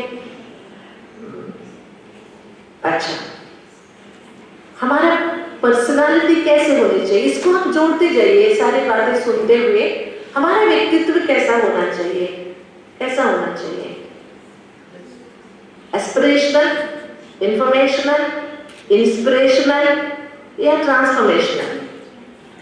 आपको कौन सा अच्छा लगता है इसमें? हमारा अच्छा होना चाहिए, उससे अच्छा ज्यादा हमारे पास मैटर है, ये है वो है हमारे पास, या हमारी बातों से दूसरों को प्रेरणाएं मिल रही है, यही हमारा व्यक्तित्व हो, या हमारा जीवन ऐसा परिवर्तित लगे कि दूसरे हमारे व्यक्तित्व से परिवर्तित होने की इच्छा रखे, देख के कौन सा बेहतर है?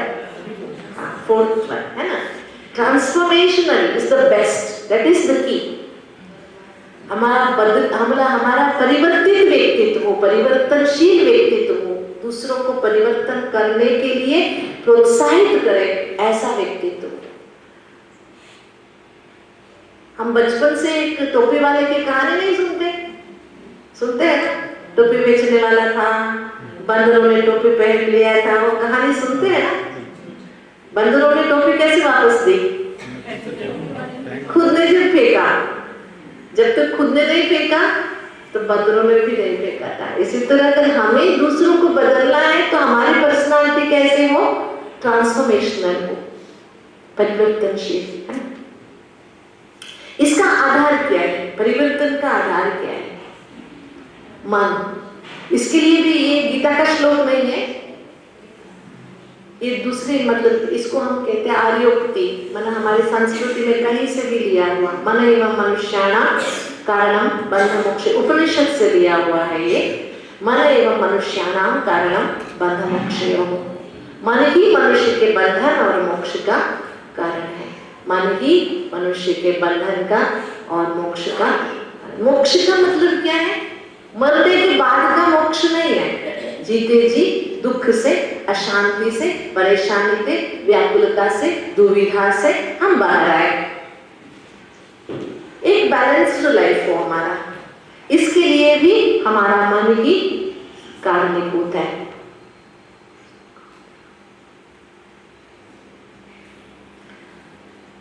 ये मेरी गीता के चित्रों में इंपॉर्टेंट होता है। हाँ, उपनिषद का कौन सा याद नहीं मुझे। ये तनाव की कहानी अर्जुन की जबानी, यहाँ से शुरू होता है मेरा पहला। अर्जुन अपने तनाव की कहानी शुरू करता है। आपको पता है अर्जुन अपनी 16 समस्याएं बताता है पहले अध्याय में, वो उसमें हम नहीं जाएंगे, वो हमारा दूसरा सब्जेक्ट है। लेकिन देखिए दोनों में सिमिलैरिटी नजर आ रही है आपको? इसमें पहनावा अलग है लेकिन समस्याएं दोनों की एक जैसी है ना। आप यहाँ पर कंपैरिजन कर सकते हैं। अर्जुन भी पढ़ा लिखा था, युवा था, बहुत कुछ था, फिजिकली फिट था, सब कुछ होने के बावजूद भी मानसिक रूप से परेशान था, दुविधा में था। 11th आवर में उसने हैंड्स अप कर दे, नहीं उससे गोविंदम, मेरे से नहीं होगा, जैसे आजकल के बच्चे करते हैं।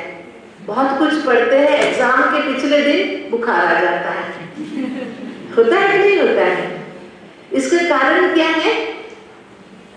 11th our tension. तो आज भी हम यही देख रहे हैं। आप देखो यूपीएससी एग्जाम लिखते हैं लोग, लाखों लोग, लेकिन लिखते कितने लोग हैं? बहुत सारे विड्रॉ कर लेते हैं, नहीं इस बार प्रिपरेशन ठीक नहीं हुआ, नेक्स्ट टाइम करेंगे, नेक्स्ट टाइम करेंगे, कहीं तो रह ही जाते हैं, है ना?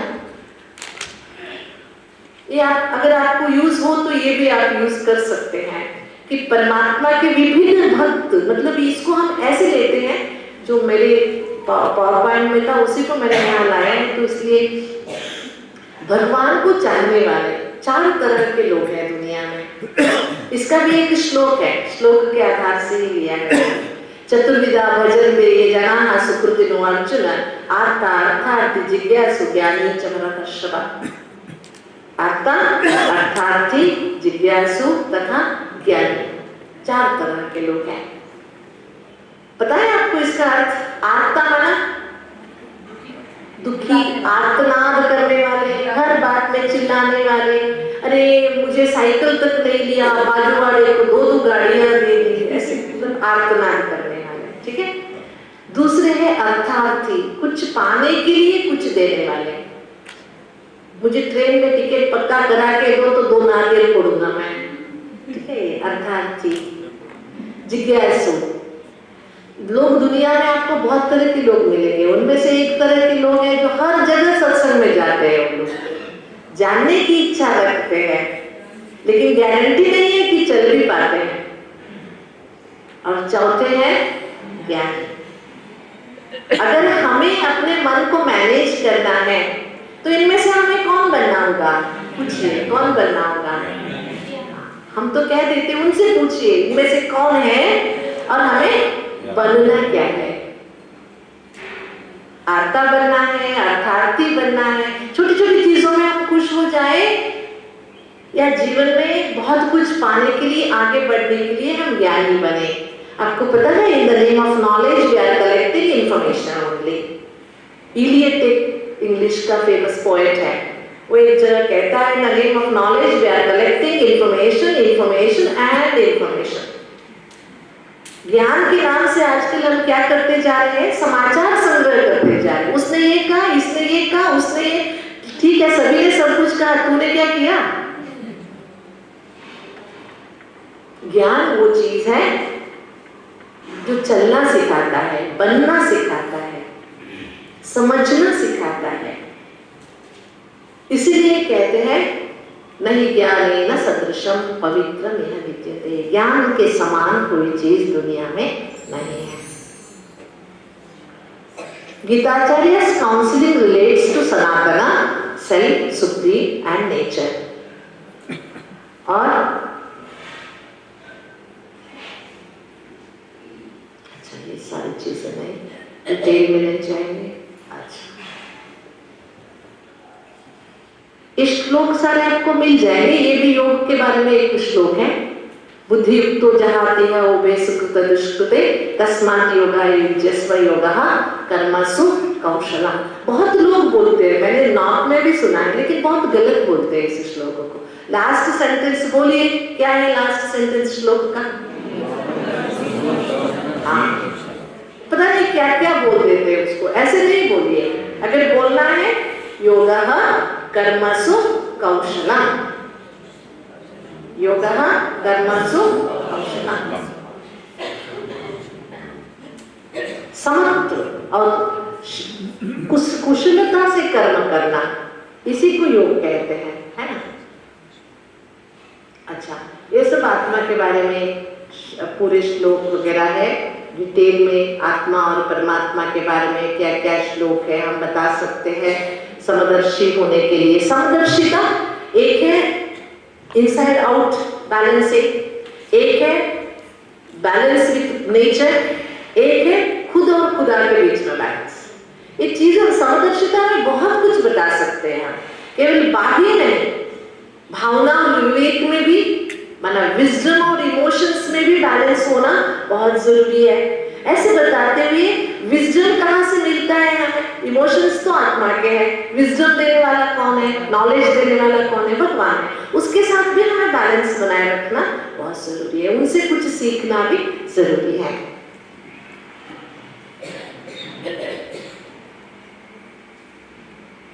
और ये स्लाइड्स इसलिए रखा है मैंने इसमें, जैसे कि 5 मंत्र जो बताए हमने, उसमें लास्ट वन था manage your emotions and society, serve for society.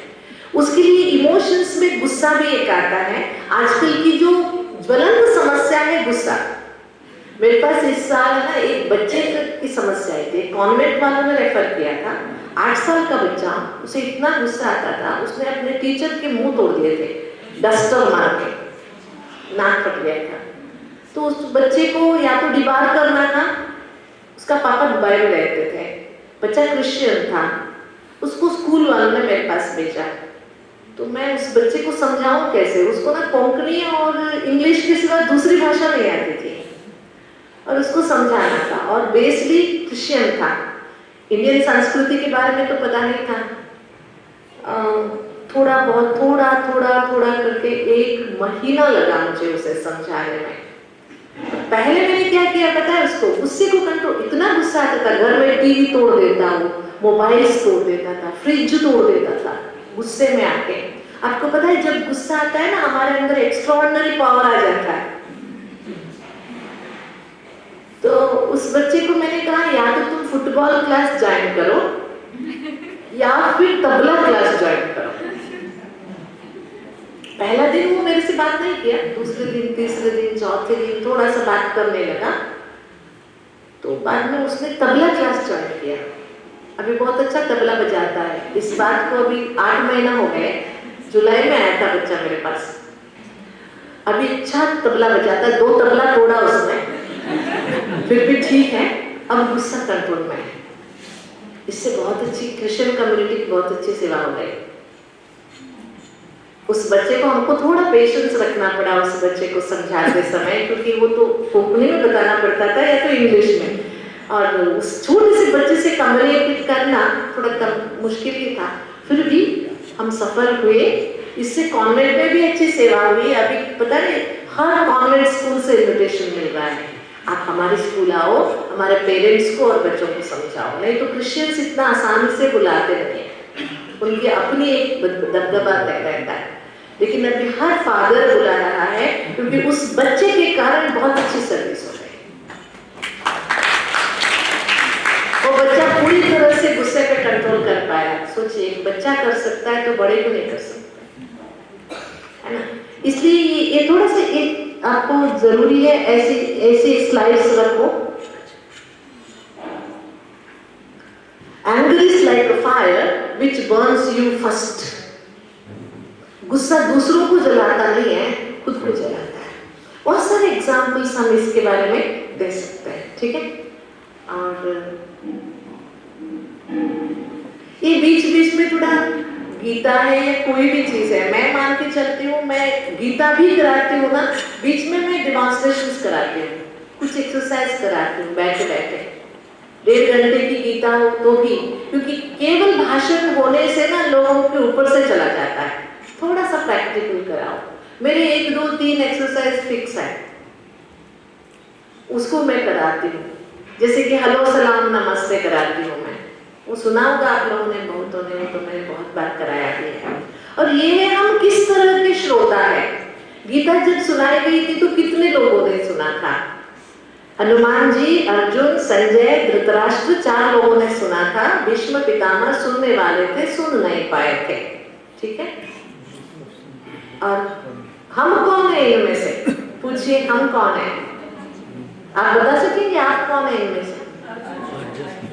पक्का? पक्का? धृतराष्ट्र तो नहीं है, ठीक है। अच्छा, अभी टाइम है मेरे पास? अच्छा, और इधर तक की बात अलग हो गई।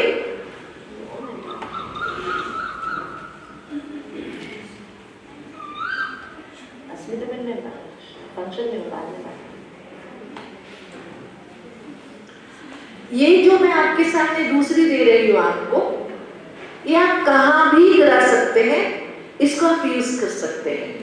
18 lessons we can learn from Bhagavad Gita, ठीक है।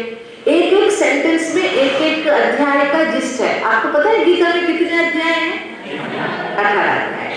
18 अध्याय का एक एक सेंटेंस में जिस्ट है।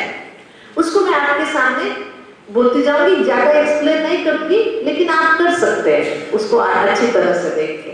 पहला, गलत सोच ही जीवन की एकमात्र समस्या है। Wrong thinking is the only problem in life। Arjun सोचता था कि मैं ही युद्ध को जीतने वाला हूं, ये सब मेरे हैं, अपने हैं। उसका सोच क्या था? गीता का पहला अध्याय आप पढ़ेंगे तो वो कहता है ये सब अपने हैं, अपनों को मारने से श्रेय नहीं होगा। ये गलत सोच था। मानो तो सब अपने हैं, नहीं तो सब सपने हैं, है ना? कोई अपना नहीं है इस दुनिया में। कोई हमें पूछ के नहीं आया है, कोई हमें पूछ के नहीं जाने वाला है। जाने वाला है क्या? हमारे रोकने पर कोई रुकने वाला है क्या? हमारे साथ कोई आया है क्या? कोई साथ चलने वाला है क्या? नहीं है। तो फिर हम रोए किसके लिए? हम रोए किसके लिए? कितनी ऊंची बात है, सच्ची बात है। अर्जुन की जो गलतफहमी दूर करने के लिए पूरी गीता सुनाई गई। न च श्रेयो न पश्यामि हत्वा स्वजनमाहवे न कांक्षे विजयं कृष्ण न च राज्यं सुखानि च। ये है अर्जुन की दुविधा।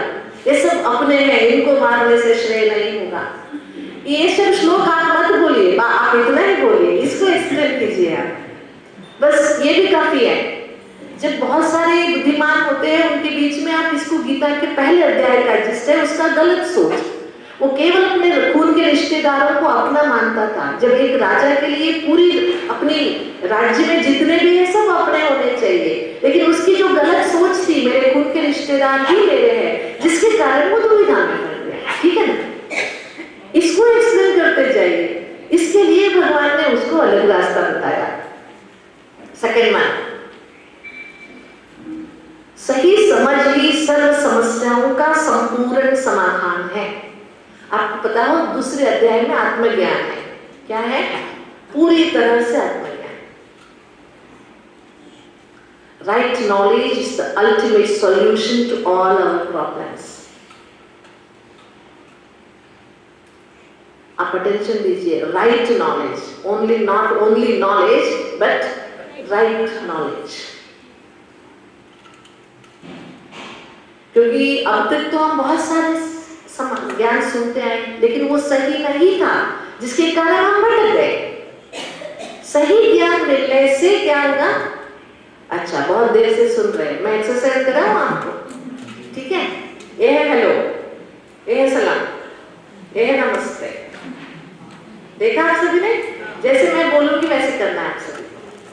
चलिए, हेलो, हेलो, सलाम, सलाम, नमस्ते, नमस्ते, हेलो, हेलो, सलाम, सलाम, नमस्ते, नमस्ते, हेलो, हेलो, सलाम, सलाम, नमस्ते, नमस्ते, हेलो। हेलो।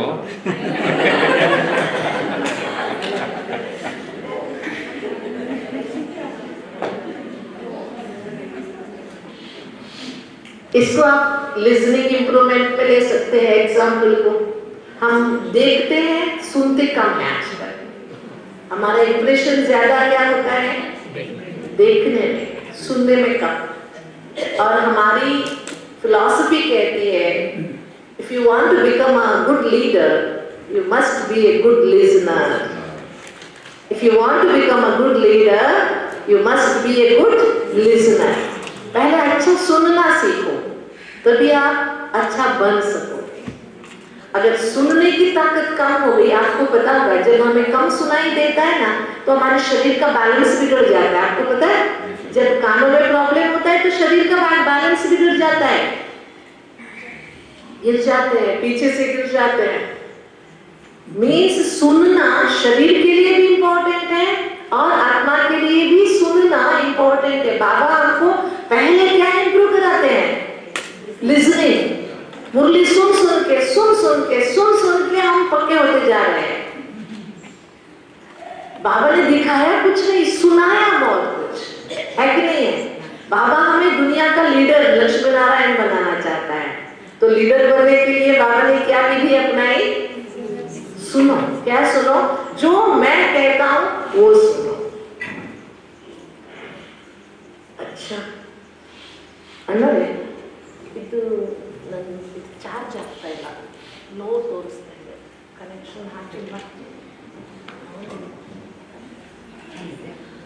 More needed.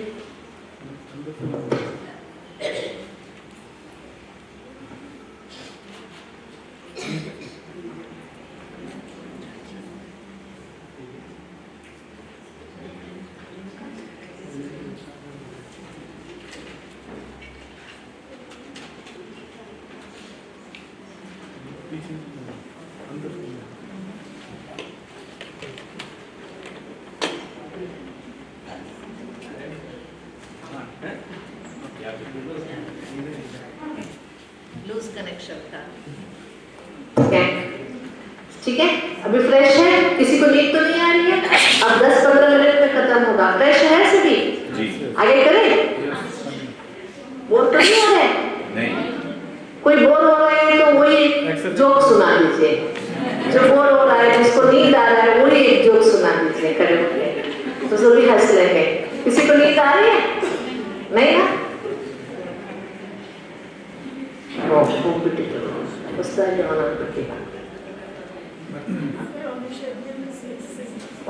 एक बार सब खड़े हो जाइए, खड़े हो जाइए।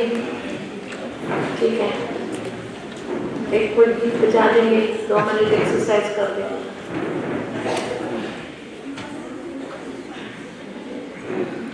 ये भी ऑन होगा तब तक है।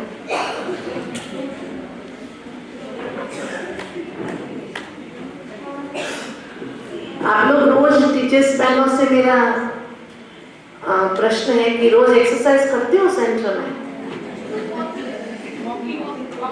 नहीं, केवल वॉकिंग काफी नहीं होगा, थोड़ा सा एक्सरसाइज चाहिए।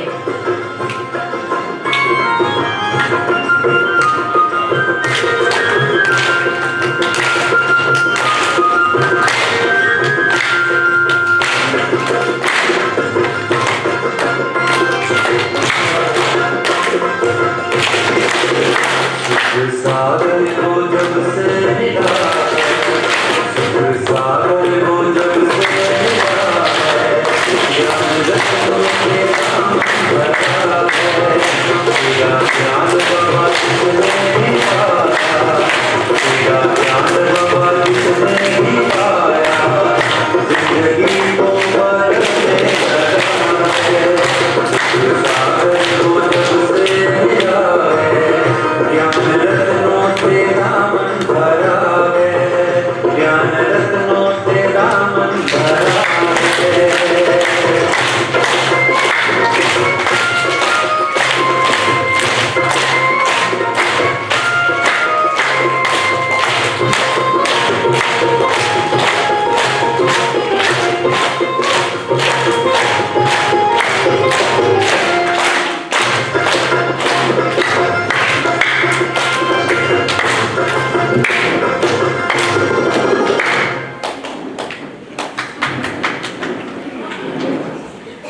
मेरा सभी से रिक्वेस्ट है, कम से कम दिन में आधा घंटा एक्सरसाइज करना जरूरी है।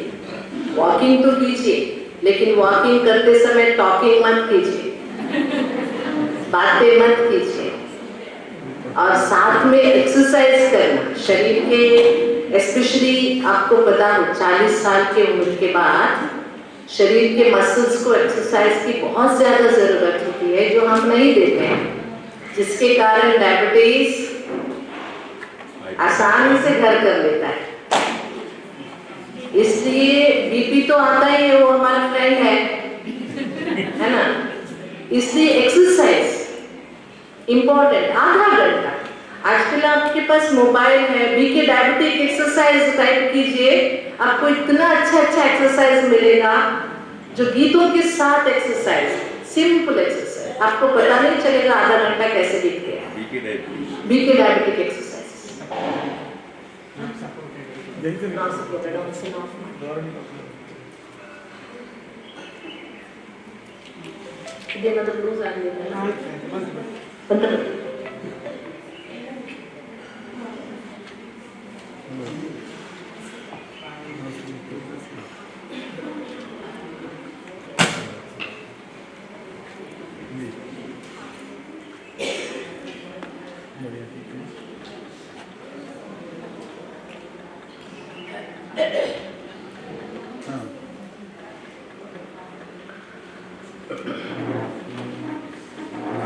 ये तीसरा अध्याय है, selflessness is the only way to progress and prosperity. निस्वार्थता ही प्रगति और समृद्धि का एकमात्र मार्ग है। निस्वार्थता ही प्रगति और समृद्धि का एकमात्र मार्ग है।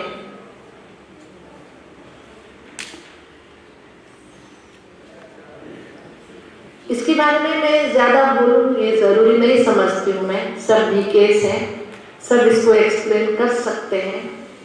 जहाँ स्वार्थ है वहाँ समृद्धि कभी नहीं हो सकती, क्योंकि चाहत कभी पूरी नहीं होगी, बढ़ती जाएगी, है ना। और फोर्थ वन है, हमारा हर कर्म पूजन का पात्र बन सकता है। Every act can be an act of prayer. अगर कर्म को योग में बदले तो हमारा हर कर्म पूजा के समान पूजन योग्य बन सकता है।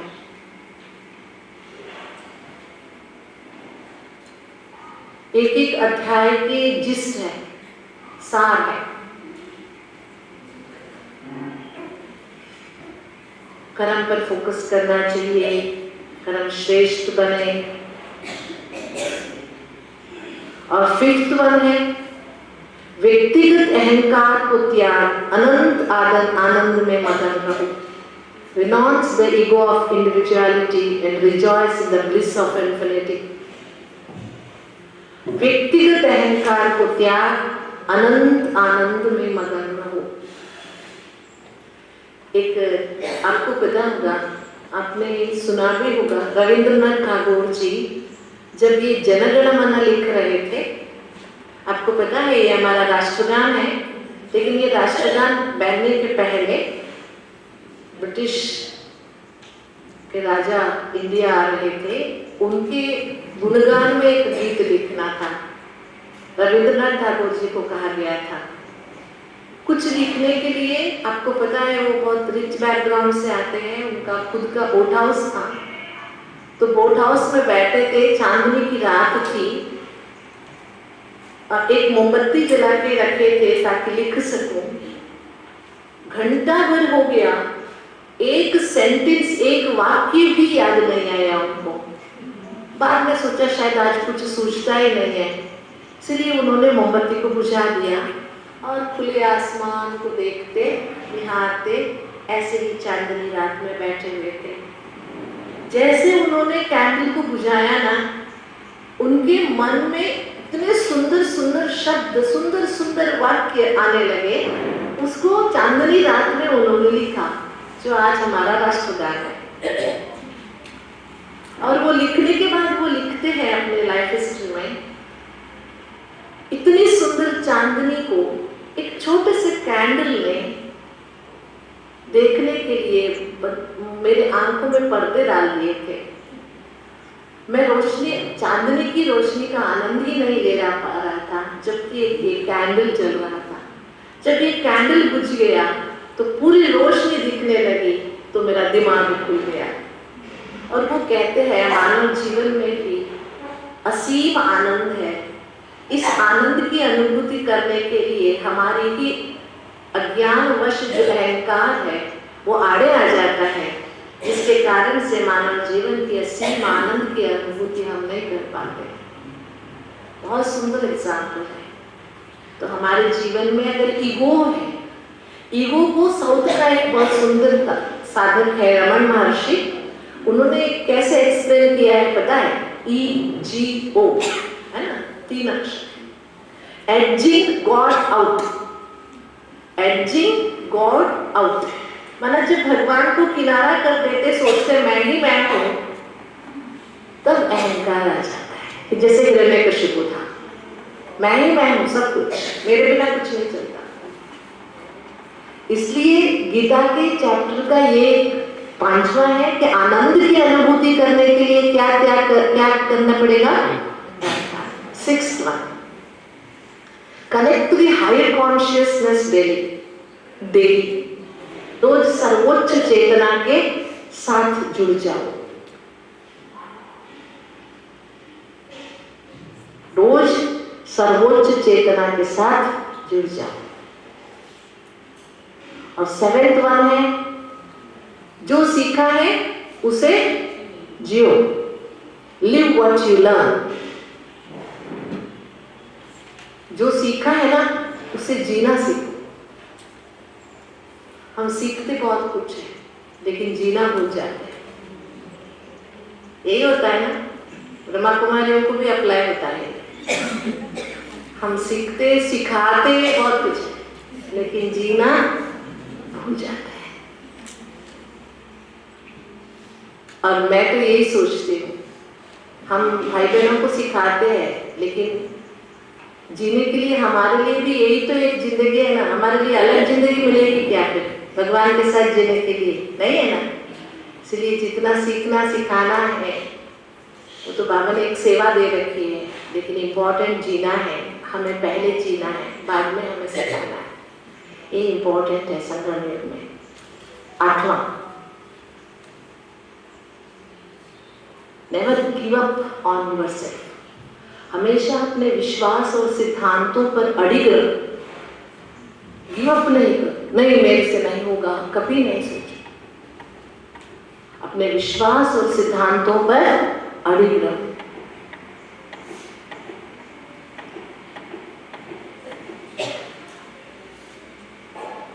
और 9वां है, वैल्यू योर ब्लेसिंग्स।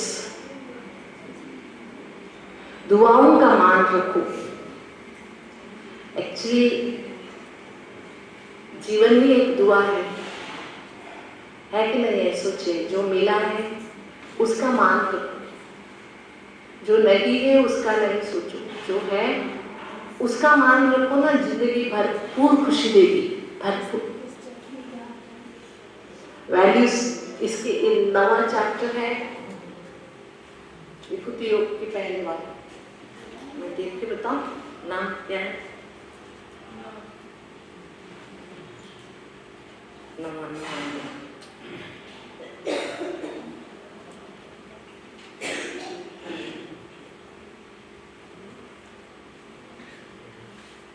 ज्ञान विज्ञान योग।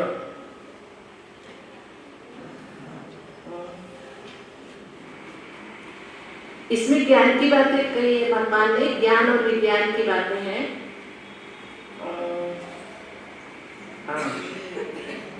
कैसे प्रकृति का आधार लेके आता हूँ भगवान। उदासीन मदासीन मनासक्तम विश्वकर्मसु, ये सभी श्लोक है इसमें। और इसमें मैं ये सब कुछ भगवान की अध्यक्षता में सब कुछ चलता है। सुईते सदा सचराचरम, सब कुछ भगवान की अध्यक्षता में चल रहा है। बहुत सुंदर शब्द है ये। भगवान सब में नहीं है लेकिन भगवान की अध्यक्षता में सब कुछ चल रहा है। ये नेक्स्ट,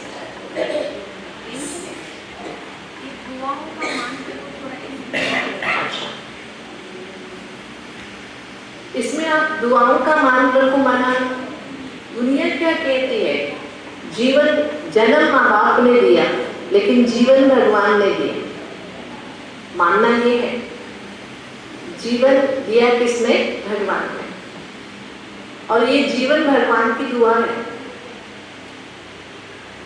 अगर हम इस दुआ का मान नहीं रखते, जो मिला उसका सम्मान नहीं करते, जो नहीं मिला उसके बारे में सोचते, इसका मतलब हम भगवान का अपमान करते।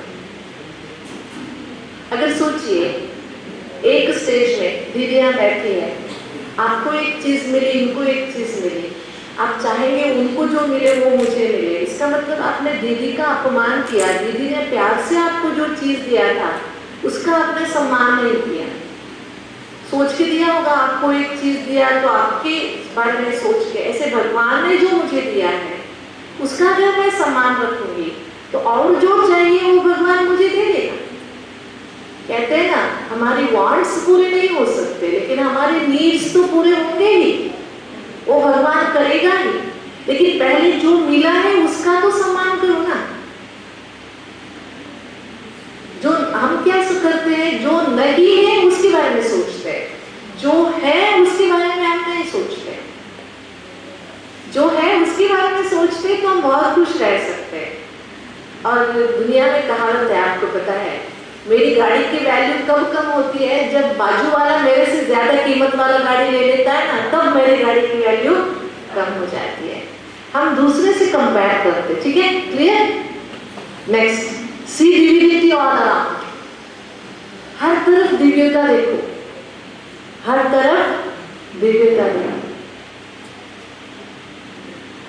इसको तो बाबा के ज्ञान से जोड़ो, विशेषता देखना है, हर एक में विशेषता है, सब में विशेषता है, प्रकृति में भी विशेषता है। पहले आप प्रकृति में देखो, 21वीं सदी की प्रकृति है जिस पर जितना अत्याचार किया है मनुष्य ने, फिर भी अभी 12 बजने वाला है तो अभी बहती पानी में हाथ डालो, अभी भी ठंडाई महसूस होगी या गर्माइश? ठंडाई होगी ना। प्रकृति अब भी अपना गुण नहीं छोड़ रही है, लेकिन हम मनुष्य क्या कर रहे हैं? इसलिए चारों तरफ देखेंगे, देखिए झाड़ खड़े हैं, फूल खिले हैं, नीचे छाया है, इतने भरी धूप में भी आपको वो छाया ही दे रही है, और फूल ना मुरझाया हुआ, क्योंकि वो जड़ से जुड़ा हुआ है। प्रकृति में अभी भी कितनी डिविनिटी है, चारों ओर वो देखेंगे तो हमारा मन खुशियों से जरूर भर जाएगा, ठीक है। 11वें chapter, Have enough surrender to see the truth as it is। सत्य को जैसा वैसा देखने की निष्पक्षता हो। हम क्या, जैसे हम चाहते हैं वैसा देखना चाहते हैं, हम ऐसे नहीं है, जैसे है वैसे देखो ना। जो हम चाहते हैं वो देखने की इच्छा नहीं रखें, जैसे है वैसे देखने की निष्पक्षता हो हमारे अंदर। ये विभूति योग है। विभूति योग में भगवान 11वें अध्याय में, ये थोड़ा कॉम्प्लिकेटेड योग है वैसे, फिर भी इसको बहुत अच्छा हम समझ सकते हैं। जैसे कि हाथी में ऐरावत हूँ मैं, योद्धाओं में अर्जुन हूँ मैं, ऐसे सब कहता है। हाँ, पर्वतों में हिमालय, मेरु पर्वत हूँ, ऐसे कहते हैं। गायों में कामधेनु हूँ मैं। मतलब जो जैसे है वैसे देखो। इस अध्याय को भी हम बहुत अच्छा क्लैरिफाई करते हैं।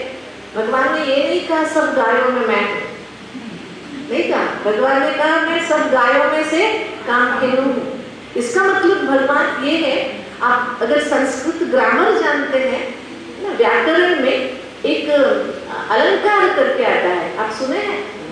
कंपैरिजन, जैसे इंग्लिश में एडजेक्टिव्स कहते हैं हम लोग, adjectives, we compare one thing with other. इसी तरह जैसे कि किसी को देखा, ये तो हेमा मालिनी जैसी है, she is not Hema Malini but she is like Hema Malini, similar, same, similarity नहीं है, उसको कंपेयर करना, हायर थिंग से कंपेयर करना। ऐसे भगवान क्या कहता है, सब आत्माओं में से मैं परम हूँ, ये स्पष्ट करने के लिए। जैसे सब गायों में कामधेनु श्रेष्ठ है, वैसे सब आत्माओं में मैं श्रेष्ठ। जैसे सब योद्धाओं में अर्जुन श्रेष्ठ है, वैसे मैं सब आत्माओं में मैं परम। ये है, इसलिए जो जैसे है वैसे देखने की निष्पक्षता है। 12वां क्या है? Absorb your mind in the higher। अपने मन को उच्चतम अवस्था में नवनीत करो, क्योंकि मन जहां जाता है ना वैसा बन जाता है। जैसे पानी जिस बर्तन में डालो उसी का रूप ले लेता है, इसी तरह मन जहां लगाते हो वैसे बन जाता है। इसलिए मन को अगर उच्चतम अवस्था में रखेंगे परमात्मा के साथ, तो मन वैसा बन जाएगा।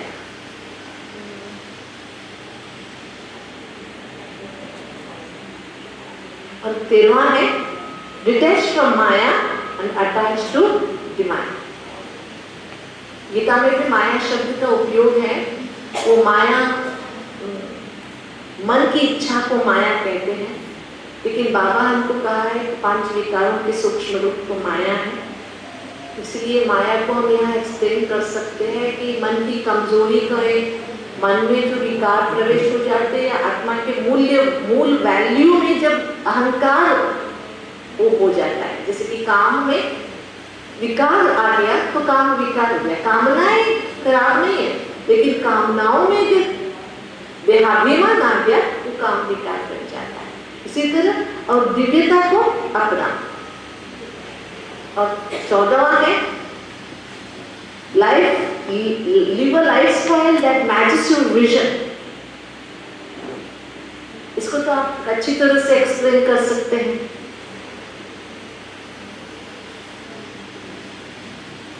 अगर कोई वैराग्य की बातें करे और सज धज के चले खुद, तो कोई बात नहीं बनती है ना। इसी तरह जो हम बातें कहते हैं उसी अनुकूल हमारा जीवन शैली हो, उद्देश्य से मेल खाए हमारा जीवन। 14, ये 15वां है। गिव प्रायोरिटी टू डिविनिटी, दिव्यता को महत्व दो। हमारे जीवन में प्रायोरिटी किस चीज की है?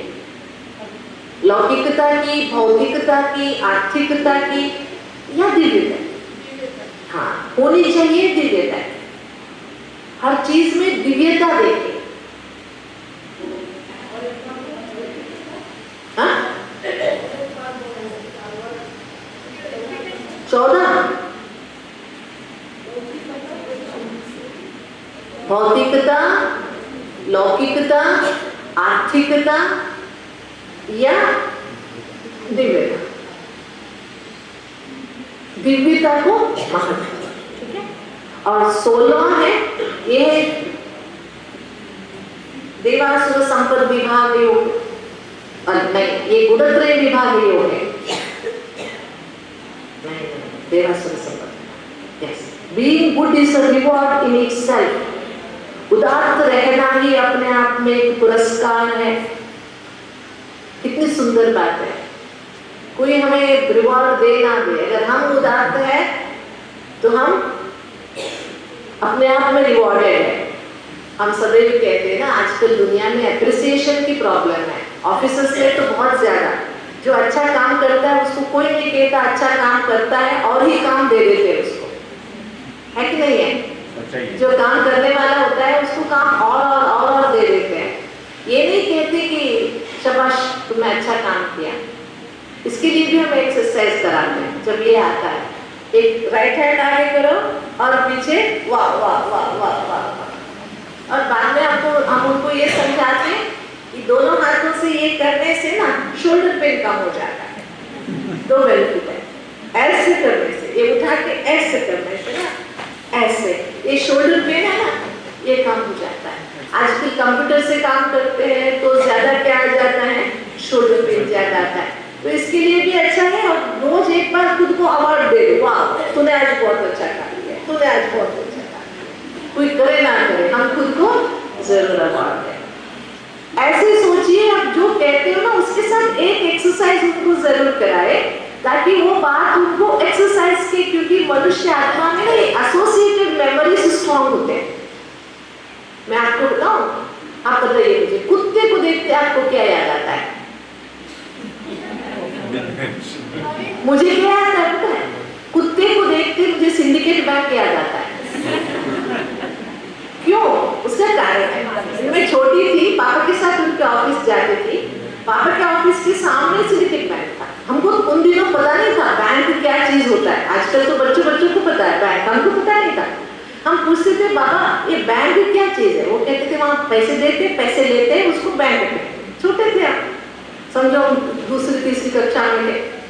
तो मैंने कहा था ये लोग इतने बड़े कुत्ते को क्यों रखे हैं? तो पापा ने कहा था वो बैंक का सिंबल है, उस बैंक का वो एक सिंबल है, इसलिए मुझे कुत्ता माना क्या याद आता है? This is my associated memory. समझ में आया? ऐसे अगर आप एक चीज के साथ एक एसोसिएटेड मेमोरी बना के देंगे ना, लोगों को बहुत ज्यादा याद रहेगा। ठीक है, चलो टाइम होता जा रहा है, हम आगे जाएंगे। सुख के बदले सत्यता को चुनना शक्तिशाली की निशानी है। Choosing the right over the pleasant is a sign of power. Choosing the right over the pleasant is a sign of power.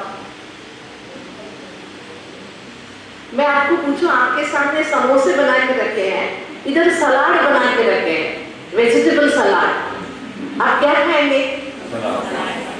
नहीं, आप आज नहीं खा रहे हो, बहन क्या खाएंगी?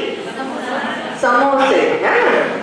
लेकिन ये क्या कहता है, क्या चुनना चाहिए? सलाद चुनना चाहिए। Choosing the right over the pleasant. Samosa pleasant है, लेकिन राइट क्या है?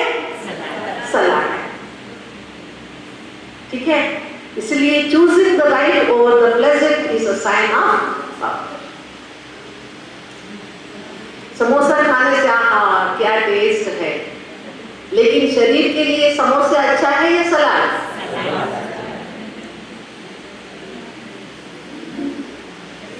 फिर 18 last, let go, let us move to union with God. बीती को बीती कर भगवान से मिलन मनाओ। सर्वधर्मान् परित्यज्य मामेकं शरणं व्रज, अहं त्वा सर्वपापेभ्यो मोक्षयिष्यामि मा शुचः। बीती को बीती कर भगवान से मिलन मनाओ।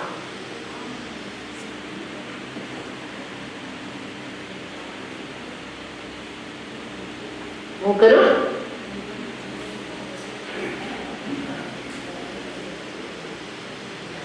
आपको एक दो चीजें दिखानी है बस। हाँ, ये एक बहुत अच्छा एग्जाम्पल है जो मुझे अच्छा लगता है। एक पत्थर तोड़ना है। पत्थर तोड़ने में बहुत सारे लोगों ने प्रयास किया, हैमर लगे, लेकिन एक ही हैमरिंग से वो टूटा नहीं। किसी ने लास्ट में एक हैमर किया तो वो टूट गया, लेकिन उस अकेले ही एफर्ट से नहीं टूटा, है ना? बहुत तुक्का लगा। इसलिए इस दुनिया को बदलने के लिए हम सभी की ताकत की जरूरत है, एक अकेले की जरूरत नहीं है। कोई एक जिम्मेवार नहीं है। अगर पूरी माहौल को बदलना है तो हर एक को क्या होना पड़ेगा? जिम्मेवार होना पड़ेगा। हर एक की जिम्मेवारी जरूर है। Success is the result of continuous and persistent effort. Continuous भी चाहिए और लगातार चाहिए। ठीक है, चलो।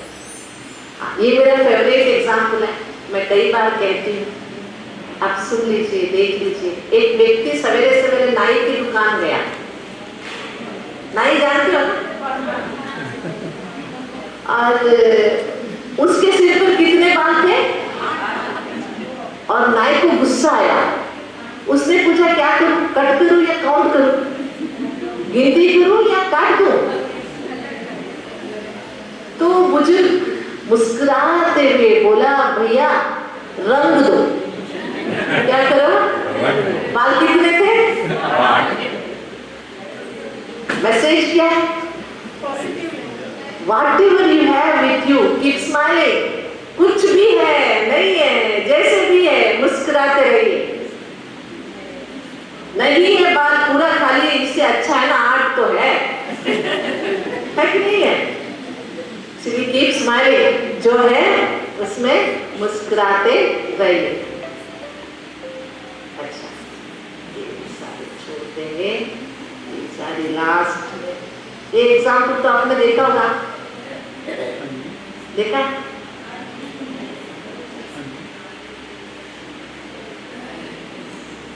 देखा है? ये इसमें बदलना चाहिए। इसमें पहले टीवी मोटे थे, मनुष्य पतले थे, अभी टीवी हमारे स्लिम हो गए हैं और हमारे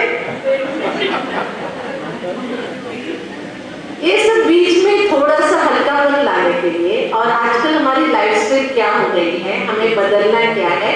और ये आप बताइए, केवल हम शरीर से नहीं हो रहे, इधर से भी हम बहुत क्या हो रहे हैं, बहुत मोटे होते जा रहे हैं, क्योंकि बहुत सारे वजन लेके हम चल रहे हैं। ऐसे करके थोड़ा सा माहौल को भी इजी बनाने के लिए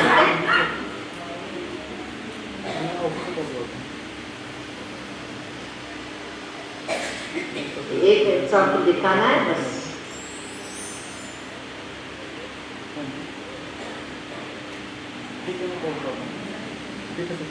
हाँ, बीच में आया था ना, सब में दिव्यता देखो। एक बहुत सुंदर एग्जाम्पल है जो सभी ने शायद सुना है। मनुष्य ने कोयल को देखा, आवाज से बहुत खुश हुआ, कहा आवाज तो बेहद मधुर है और अगर रंग काला ना होता तो अच्छा। गुलाब के फूल देखकर बोला कि बहुत ही सुंदर मनभावन है, कांटे ना होते तो कितना अच्छा। सागर किनारे खड़ा लहरों का आनंद ले रहा था और बोला कि अगर सागर में पानी नमक ना होता तो कितना मजा। भगवान बोले, हे मानव, अगर दूसरों में कमी देखने का अवगुण छोड़ दे तो तू देवता बन जाता।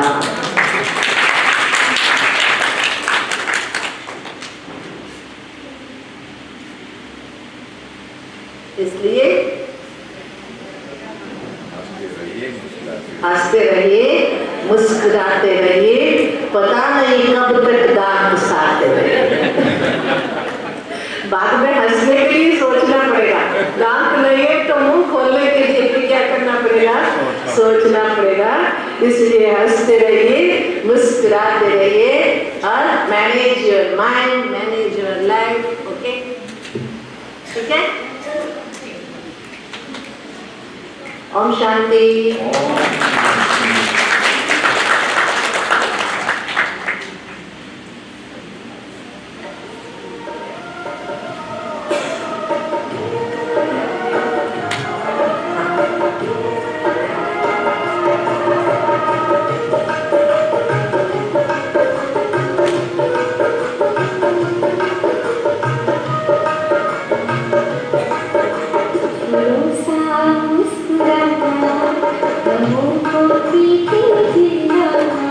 धीरे हुए तो खाना, ऊंचे लक्ष्य पर चलना, जो हार करना हारना सीखा